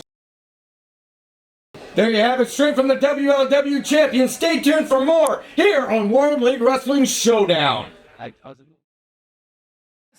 Is for the World League Wrestling Junior Heavyweight Championship. Please welcome the challenger. Fans, welcome back. Rahim De La Suede finally gets his chance at the WLW Junior Heavyweight Championship, and he goes up against a man that he is completely familiar with, his sometimes tag team partner, sometimes foe, and the Deliverer, Moses. Well, these two's been up and down the road together. They've fought, they've helped each other. Neither one knows the other better than the other. And Rahim's been on a tear lately trying to get to Moses to get a chance at this title. He considers this junior heavyweight title his. Well, he also is, he has said many times in the most recent past that he's very upset that he didn't get that rematch against Matt Seidel when he lost the title. And that's a very fair argument.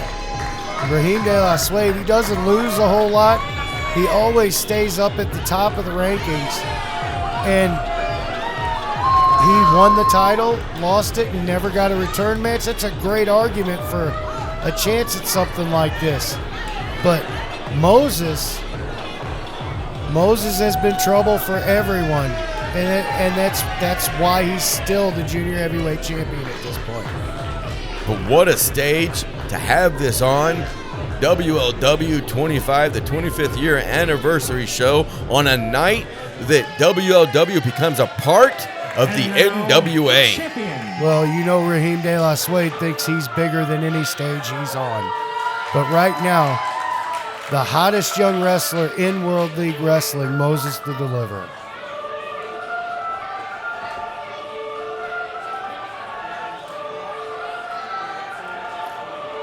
The Deliverer Moses, what a champion he has been with that junior heavyweight championship. But I would be remiss not to say that, again, only one of two men that is a Triple Crown winner here at World League Wrestling, winning the heavyweight championship, winning the tag team championship, winning the junior heavyweight championship. And that's no small feat. That's why only him and John Webb have done it.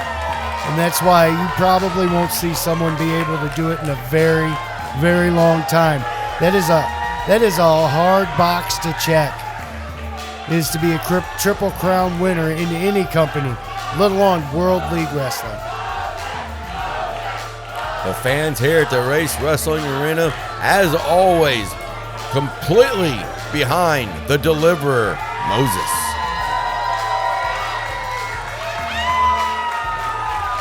Moses loves to get out there. He loves to talk to the fans, take pictures. He's a man of the people up here at World League Wrestling, at the Race Wrestling Arena. They all love him. And he shows that love back and that support. It's got to be a part of what keeps him at the top. Fans, this contest set for one fall has a 30-minute time limit, and it is for the World League Wrestling Junior Heavyweight Championship. Introducing first, the challenger from...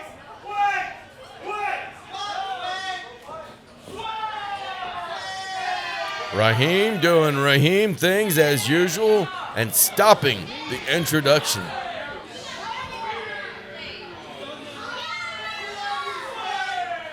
First, the challenger from St. Louis, Missouri. He tips the scales at 170 Suede. The challenger tonight, the whole thing, Rahim De La Suede.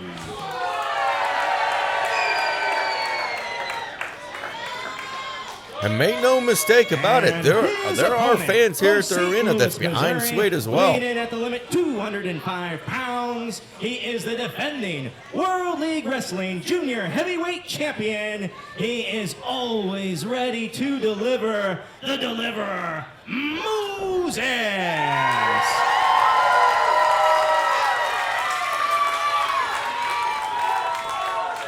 But what a matchup this one is going to be, Martin. I cannot wait for the bell to ring and for it to get underway. Me either. You know, most of the time I wait to see Rahim's opponent just take for granted that they're a better wrestler, or underestimate him just a little bit, or let the hijinks get to him. But with Moses, nobody knows them games better. Well, you said it just a little bit ago. Both of these men know the ins and the outs of each other. It's going to be who can do something different, or who makes the first mistake in a match like this.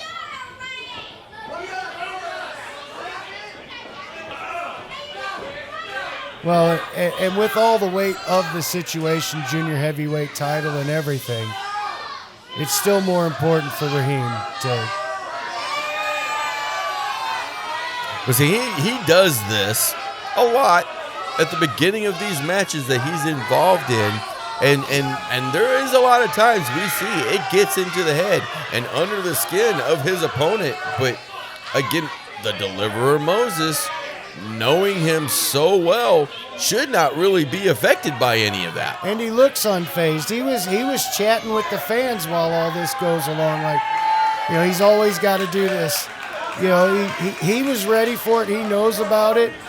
He looks like he might have been a little bit confused about that applause when he took his coat off, but Well, with that, I think more along the lines, the referee H.D. Daniels didn't take it off slow enough for Rahim.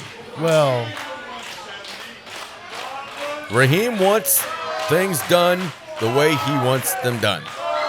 well, and if it's not his spotlight, it should be his. And that right there, that'll hurt Rahim De La Suede more than anything else that could happen.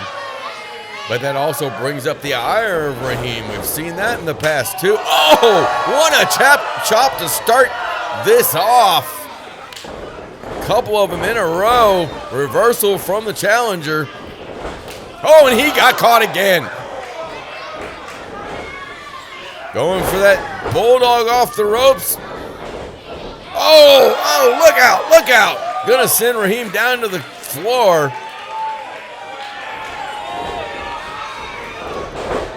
Oh, and a drop kick right into Rahim. Sending him back first into that barricade. Moses is fired up like no other. I haven't seen him this fired up in a little while. You know, he's got a lot of history with Rahim De La Suede. And this could be in Moses' head a huge deal. Ooh, Rahim caught him as he came off that top rope, right in the breadbasket.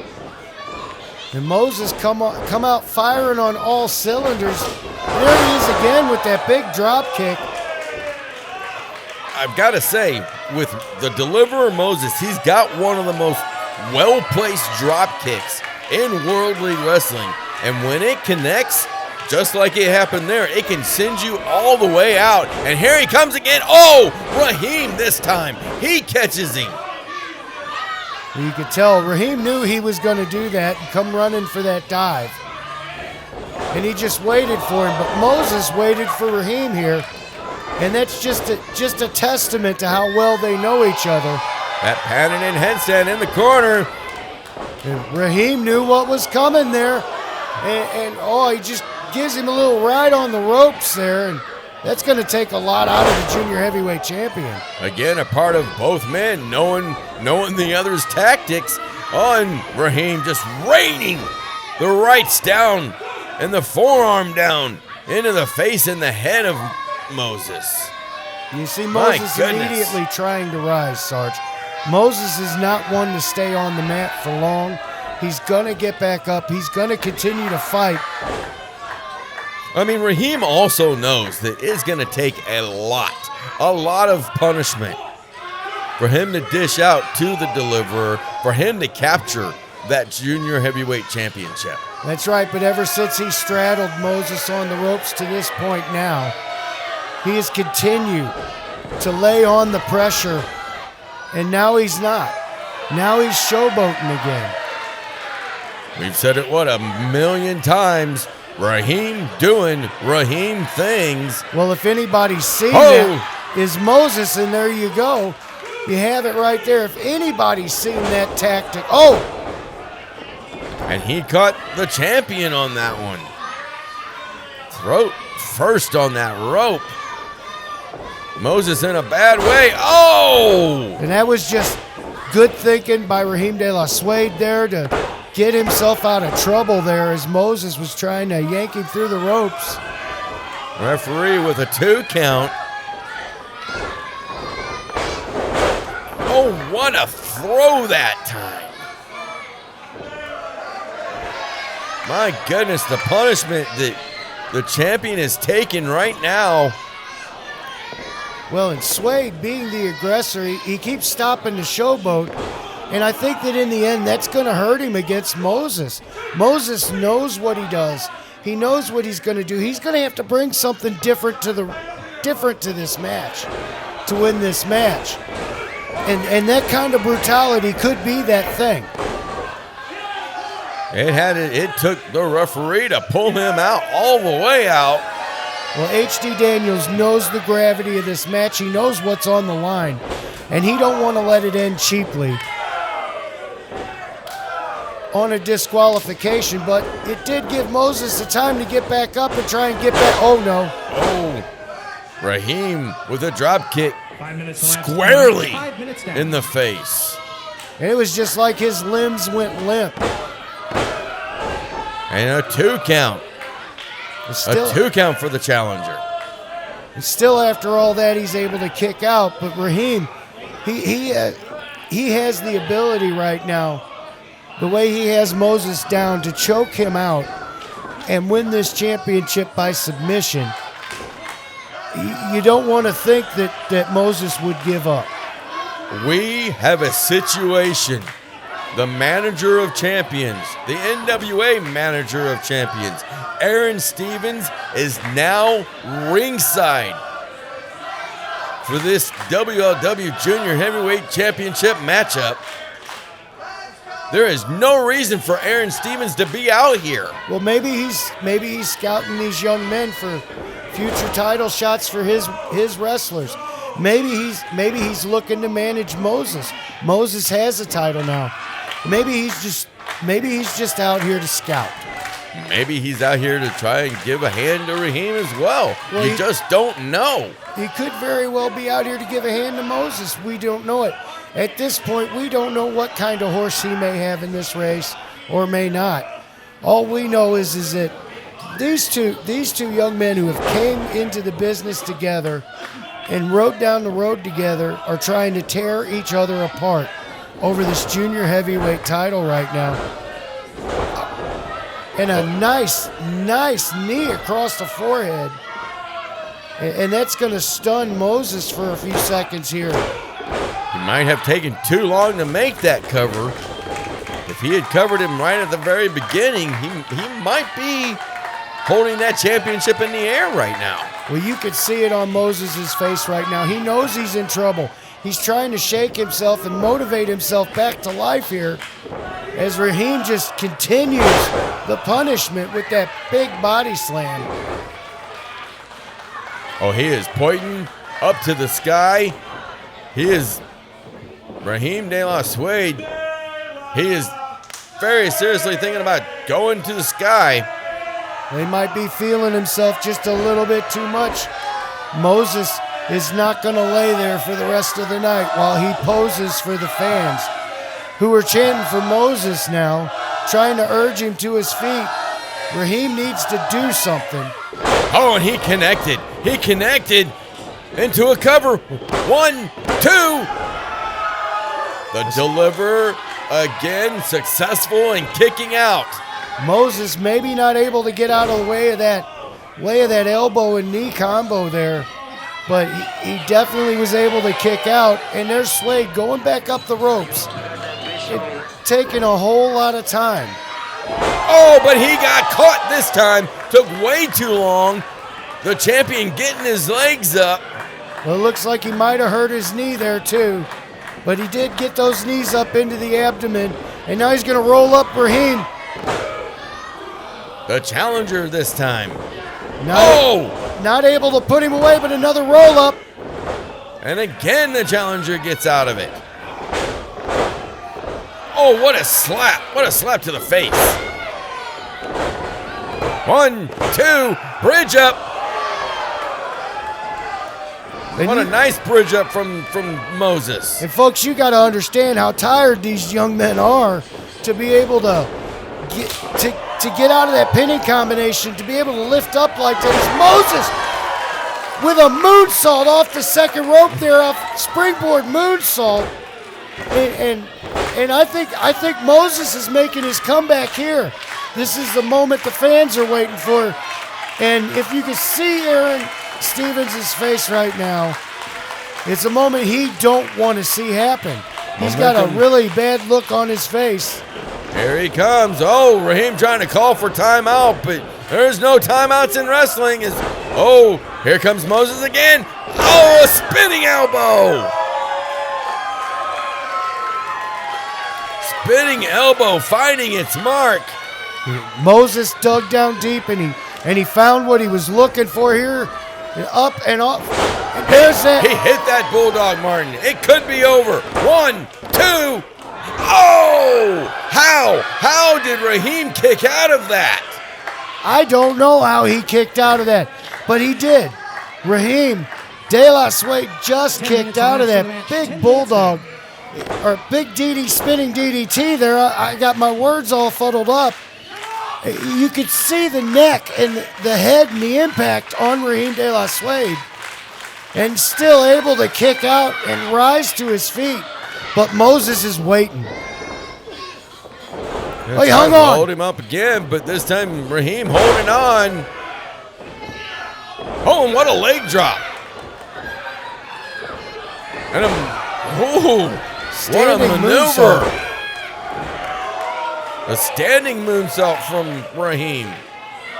And now it's time for Rahim to question, how did he kick out of that? 100%. But again, Rahim showboating to the fans, thinking he's got this in the bag. And here he comes. Oh, and he got him right in the stomach. Oh, he's going back in. And again, he got him. What's he got in mind this time? More Rahim things. Oh, but no.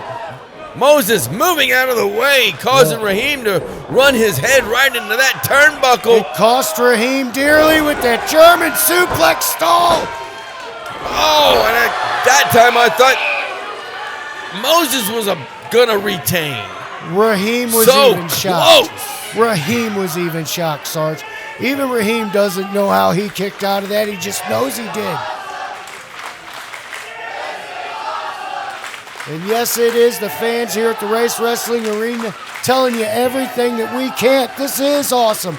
What a match we're seeing. What a performance from these two. But now it's to the point where both competitors got to dig down deep, see what's left. Who can come out as the champion in this matchup? You see Moses going to that second rope. No, he's going to the top. He's looking to hit that bulldog. If he does, oh! I was going to say if he does, it could be over, but sidestepping out of the way. Oh, what a beautiful move by Rahim. 1, 2. Again, Martin. And I can't tell you at this point what it's going to take to put either one of these young men away. It seems like Moses and Rahim, neither one are willing to be pinned tonight. They're just gonna have to incapacitate the other to win this match. And what kind of shape are you gonna be in after something like that?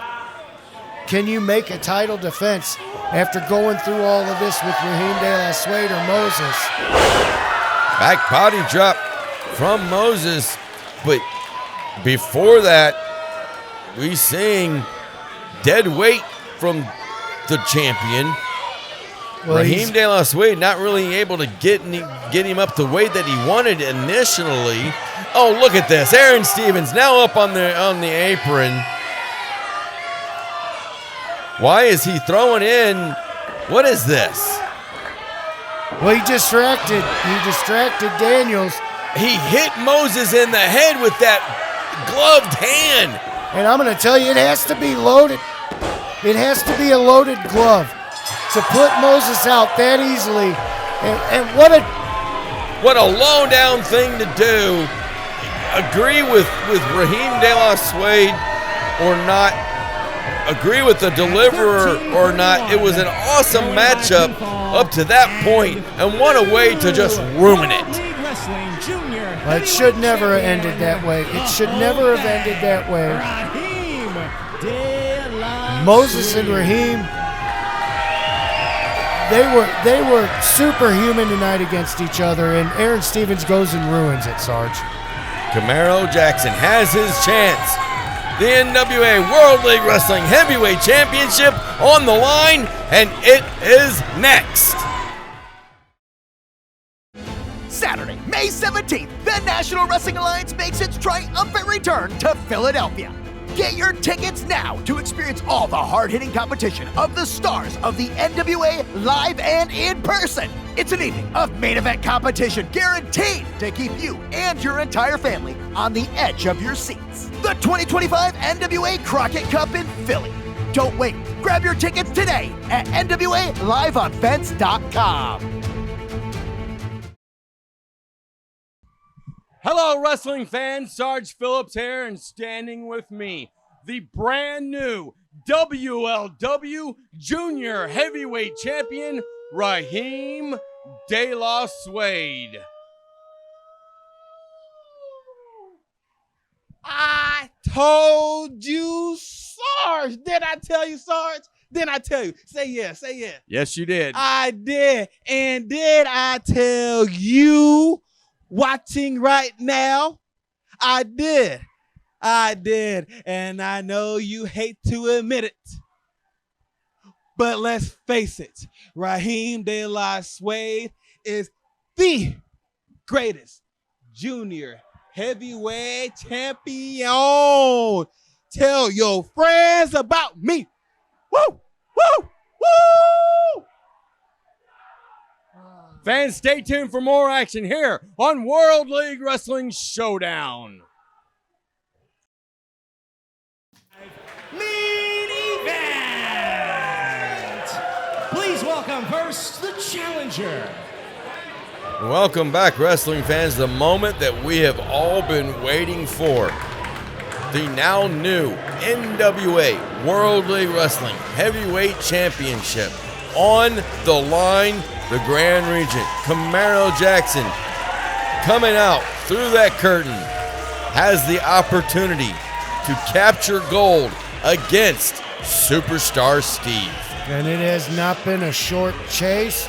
Steve has done everything he can to end the threat of Camaro Jackson towards that title. And just like how Camaro Jackson got here tonight, both of these guys got to be aware of the fact that Attila Khan won the Battle Royal earlier, which is exactly how Camaro Jackson got his title shot against Steve. That's turned into this long chase. It's been a year and a half of Camaro Jackson trying to chase down Superstar Steve. He won not just one, but 2 Door to Destiny Rumbles. He's had to deal with the likes of All Day Aiden Riley, the protege of Superstar Steve. He's had to deal with Superstar Steve's sneak attacks. He's had to deal with him attacking his partner in Leland, in the Legacy Leland race. Now, please welcome the champion. He's had to deal with all of these things, but the road stops here at WLW 25, and the biggest opportunity lays in front of him. You have to think about it. The last time we saw these two men in the ring together, Superstar Steve was laying an epic beatdown on Camaro Jackson, so much so that it continued for 5 minutes after the match. All Steve did was get himself disqualified and try to end Camaro Jackson. And here comes Steve, as mean and nasty looking as ever, with Aiden Riley at his side. And again, Camaro Jackson, no stranger to Aiden Riley, trying to interfere in any way he can to aid the champion. Well, at least it doesn't look like he brought that metal pipe out with him. That might make it even. Well, at the beginning of the night, the Battle Royal, we saw him come out with it. But the thing is, we didn't see him leave with it. So the question really is, where is that lead pipe? Ladies and gentlemen, this contest, set for one fall with a 30-minute time limit, is for the prize known forever worldwide as Harley's Belt, the World League Wrestling Heavyweight Championship. Your referee is H.D. Daniels. Introducing first, the challenger from U-City, USA, weighing 260 pounds, the Grand Regent, Camaro Jackson.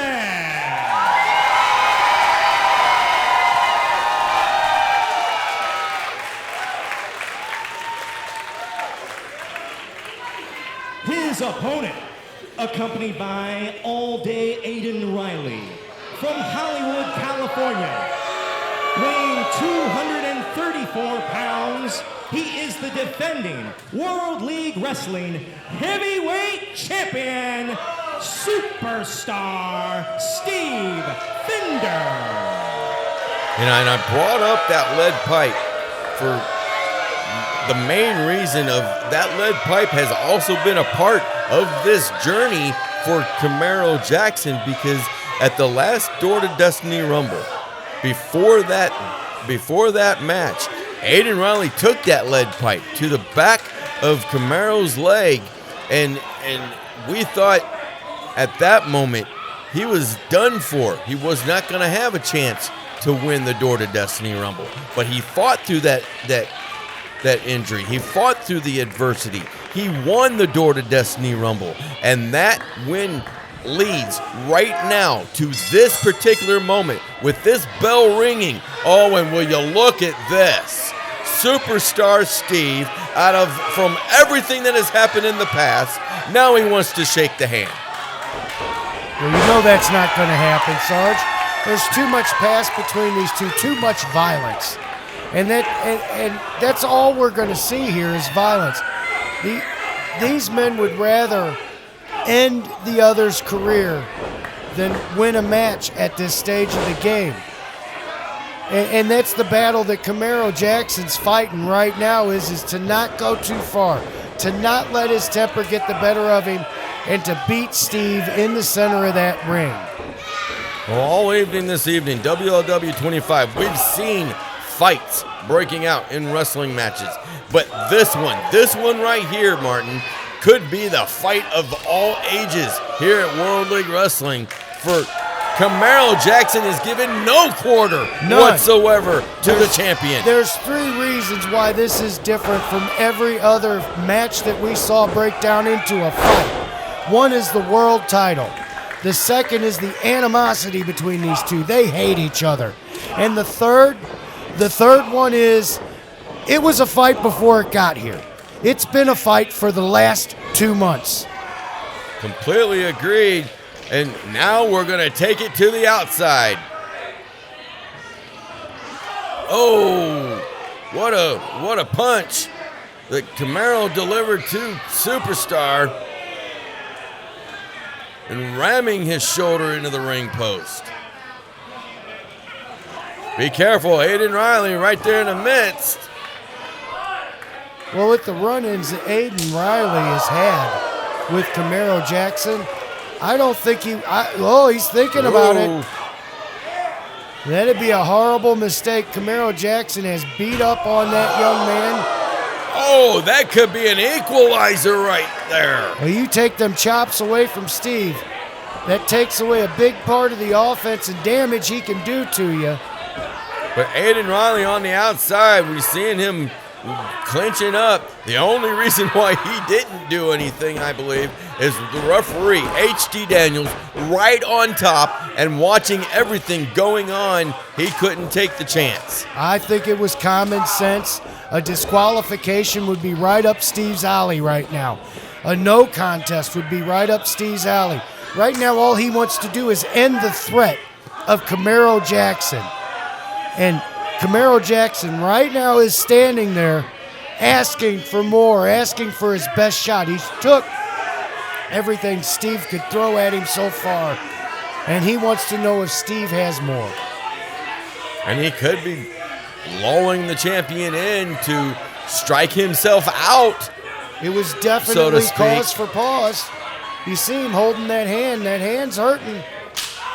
Oh, but still a hard shot. Now it's Camaro's turn. He's going back in for seconds. Oh, he was going to go back in for thirds, but Steve was ready with that knee. And, of course, his former tag team partner, The Legacy, showing him exactly how to deliver that chop. He has learned it quite well, and the champion on the run again on the outside.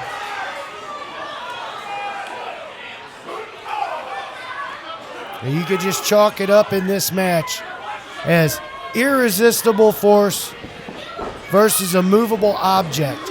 And neither one of these men are going to give give an inch here, it's like two trains running headlong into each other.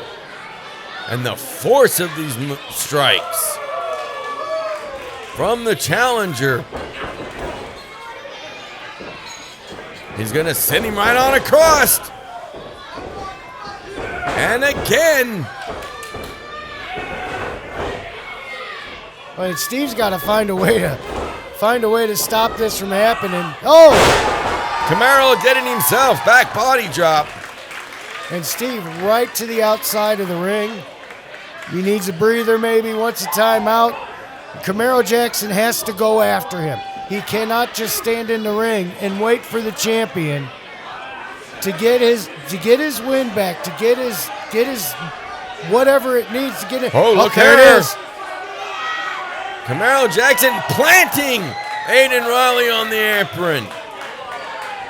I think he's just taken out the threat of all day Aiden Riley. Aiden Riley bought Steve time to get up in that ring and get his bearings. And now we're back into it. See who can chop the tree down first.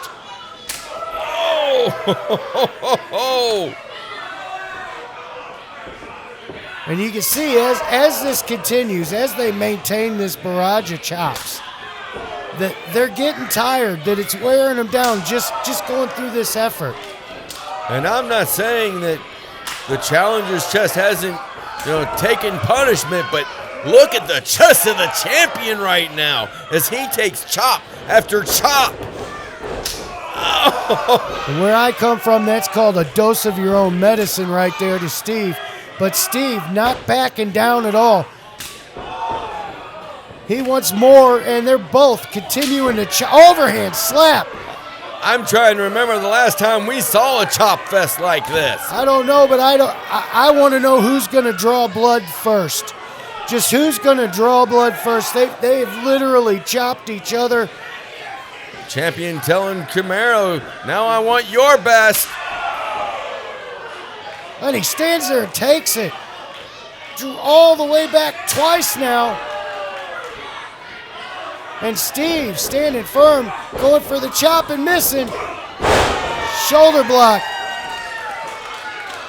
And Camaro Jackson knows he has it in his hands. He knows he can take it. And again, the champion retreating to the safety of the outside in his mind. Well, and the champion's just saving his title right now. And Camaro Jackson's looking at that angle there, and Steve's got a target on him because here comes Camaro all the way into the first row. All the way into the first row, and the fans love it. They're like, yeah, throw Steve into us. Take him out. Win that title, Camaro. Did that knock out the champion? It sure looks like it. This could be an opportunity for Camaro just to roll him right on in and get the 1, 2, 3, become the new champion. Well, it could have hurt Camaro as much as it helped. He's been through a lot in this match. He's been through a lot over the past 2 months. And right now, he's got it all in his hand. All he's got to do is capitalize on this moment, and he could be the world heavyweight champion. And there's Aiden Riley grabbing a hold of his leg again. And if it wasn't such a crucial moment, they should just disqualify. Well, the referee, H.D. Daniels, all over it again. But as he was tying up with Aiden, the champion took the opportunity. But on April the 5th, Spring Breakout, get your tickets, HarleyRace.com. Come see the awesome action like it's going on right now here at the Race Wrestling Arena. And then on April the 11th, WLW goes on the road to the Plunkett Fieldhouse on the campus of Central Methodist University. Those tickets also available at HarleyRace.com. And now the referee having to pull the champion off Camaro. Well, I just want to add here that you heard the fans losing all of their composure a second ago, and that was Aiden Riley being thrown out of the arena, and Steve going to get a chair. And I don't think he cares about winning or losing. I think he just cares about getting out of here tonight with that title in his hands. And we have seen Superstar Steve utilize chairs to where even did a brain buster to the Legacy on a chair on the outside on the concrete. He's used the chair on Camaro Jackson at times during previous matches. Well, there he is. He's asking, where's his heart? Right there.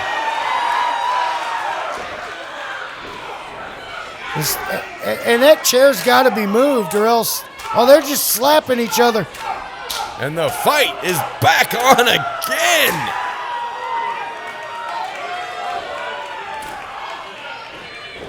Peacemaker possibly. Oh, nope, duck under from the champion. But you know, Steve was expected all the way outside onto the cameraman. And he could have tore that shoulder out of its socket right there. And that's the arm. That's the arm that Camaro uses to hit the Peacemaker with. Just cranking on it.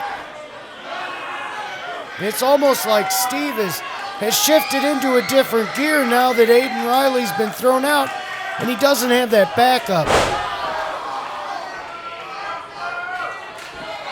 And you can see that mean streak as he just jumps down onto that arm and tries to and a kick. And he could be knocking it out of place and back into place over and over again, and just increasing the pain on the challenger here. Superstar Steve has Camaro exactly right where he wants him.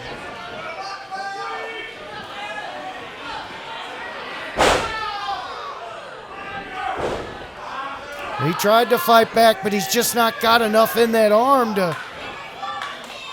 he's not got enough in him left with that arm, the damage that's been done. Wrapped up in the ropes now, Martin. And Steve, he's just dissecting Camaro Jackson at this point.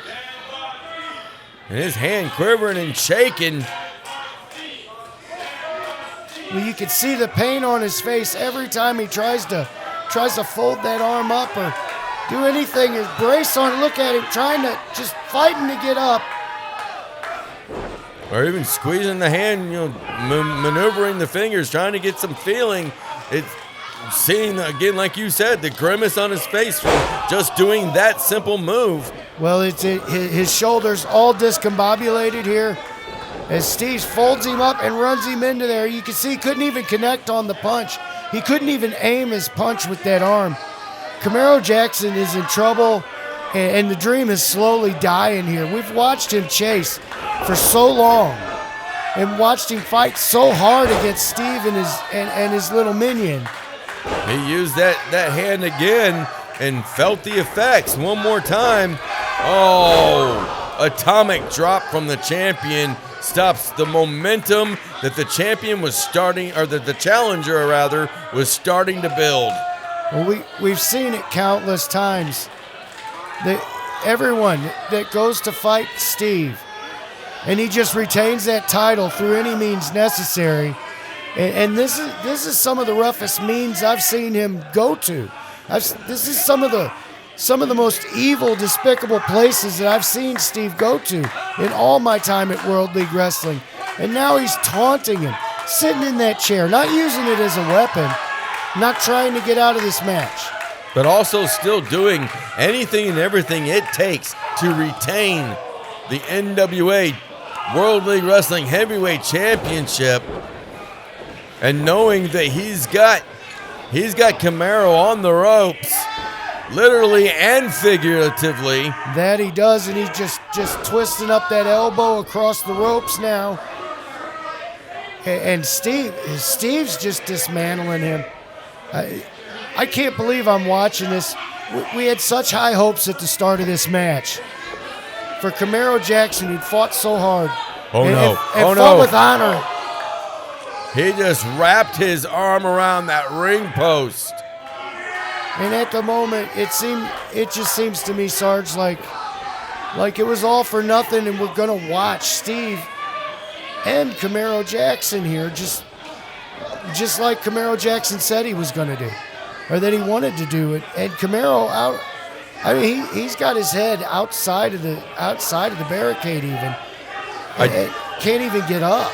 I don't know. I just don't know how much more damage Camaro Jackson can take. Being counted out now, up to 5 at the moment. Well, it can't be much more. He's flat of his back. He hasn't even ring. moved. Oh, don't let it end this way. He's went through too much to just let it. There he is. He's fighting his way up, Sarge. Come on, you got to. There he is. He made it just in the nick of time. But Steve immediately stomping on that shoulder, trying to regain the advantage, if you will. I don't know that he ever lost the advantage. Now it doesn't matter what body part that Steve is attacking. He's doing damage. But again, Camaro valiantly trying to fight back. He's standing up through the attacks. He's not staying down for anything, but he's been unable to mount any offense to gain momentum here. And Steve's just having it his own way. It makes you wonder also how much more damage does he have to take before the referee stops this too. Well, that's the other thing. When's the last time that you saw Steve try to pin Camaro Jackson? It has been a while in this matchup. And Camaro Jackson with the elbows, trying to fight back, trying to create a little distance, get some air, some breathing room between him and Steve. And it looks like he's making it with the boot to the stomach. Gonna try and whip him into the turnbuckle. Oh, no. Oh, a reversal by Steve. And shoulder first into the turnbuckle, Sarge. Shoulder first. I just don't know how much more he can handle. I'm extremely worried for the health of the challenger now. Well, you can hear the fans at the race arena trying to urge Camaro back to life here, but it might be too late. And a big, just a diving headbutt basically into that shoulder. Not once, but twice. And you know who he learned that headbutt from? The one and only, the man that built this place, Harley Race. And that's why you're having, he's having to almost kill Camaro Jackson, because they know what that title means. That's Harley's belt. Neither one of them. As you can see, even Steve risking his own health there and then taking a face plant in the middle of the ring. Let's hope he don't have a bloody nose from that, but he was going from the ropes there. He was willing to sacrifice his own skull to beat Camaro Jackson. But from that, this could be the last opportunity for the Grand Regent to win the championship. As you see him throwing that elbow, and he doesn't want to throw another one. That right arm looks useless right now. Again, the champion stopping with the back elbow. Oh, what a kick to the back. And just stalling Camaro right there. Oh, he got the knees up. He got the knees up. Absolutely. The challenger, he's feeling the effects of that as well, but again, a window of opportunity for Camaro. Yes, it is, and it took a lot out of Steve. You can see it as he's having trouble getting up for the first time in this match. Steve is hesitating on getting up, and Camaro and the fans just willing him to his feet at the same time. What a match we are witnessing. What effort Camaro is providing right now. And it may not be conventional offense, but Camaro Jackson, oh no.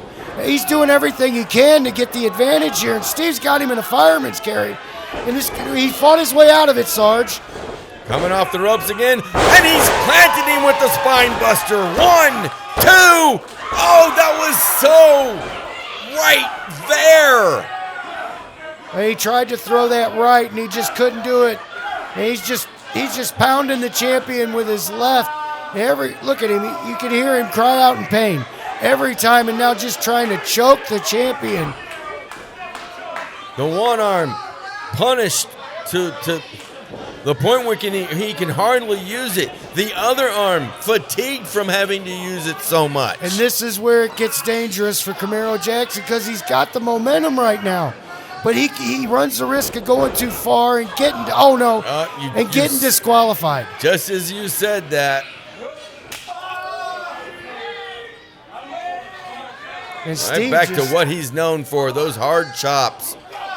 Once again, it's like I said, we've called so many matches and had so many high hopes over this title reign of Steve, and Steve just keeps coming back. There's no way to put this man away. You kind of got to give the flowers to Steve that he deserves in this situation because he's not the only one out there beating on someone and knocking the living snot out of him. Camaro is doing all the damage he could, and that might have been the final mistake. He tried that Hurricane Rana off the top rope. Absolutely. And Camaro seizes that. That's his chance. There's a shoulder block. Shoulder block from that top rope. 1, 2. Oh, again.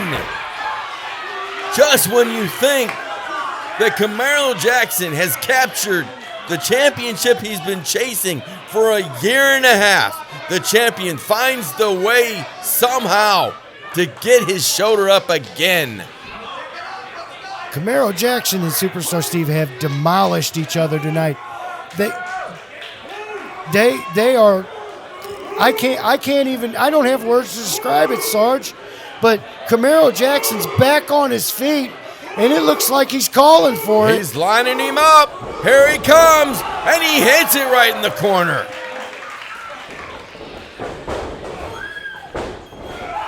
Try to go for it one more time, and yet again, the champion stopping everything, but now high knees right into the chest.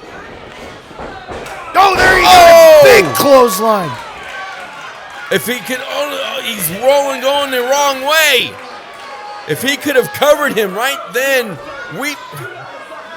my goodness. It doesn't seem like he could capitalize. Maybe he's inside his own head too much here.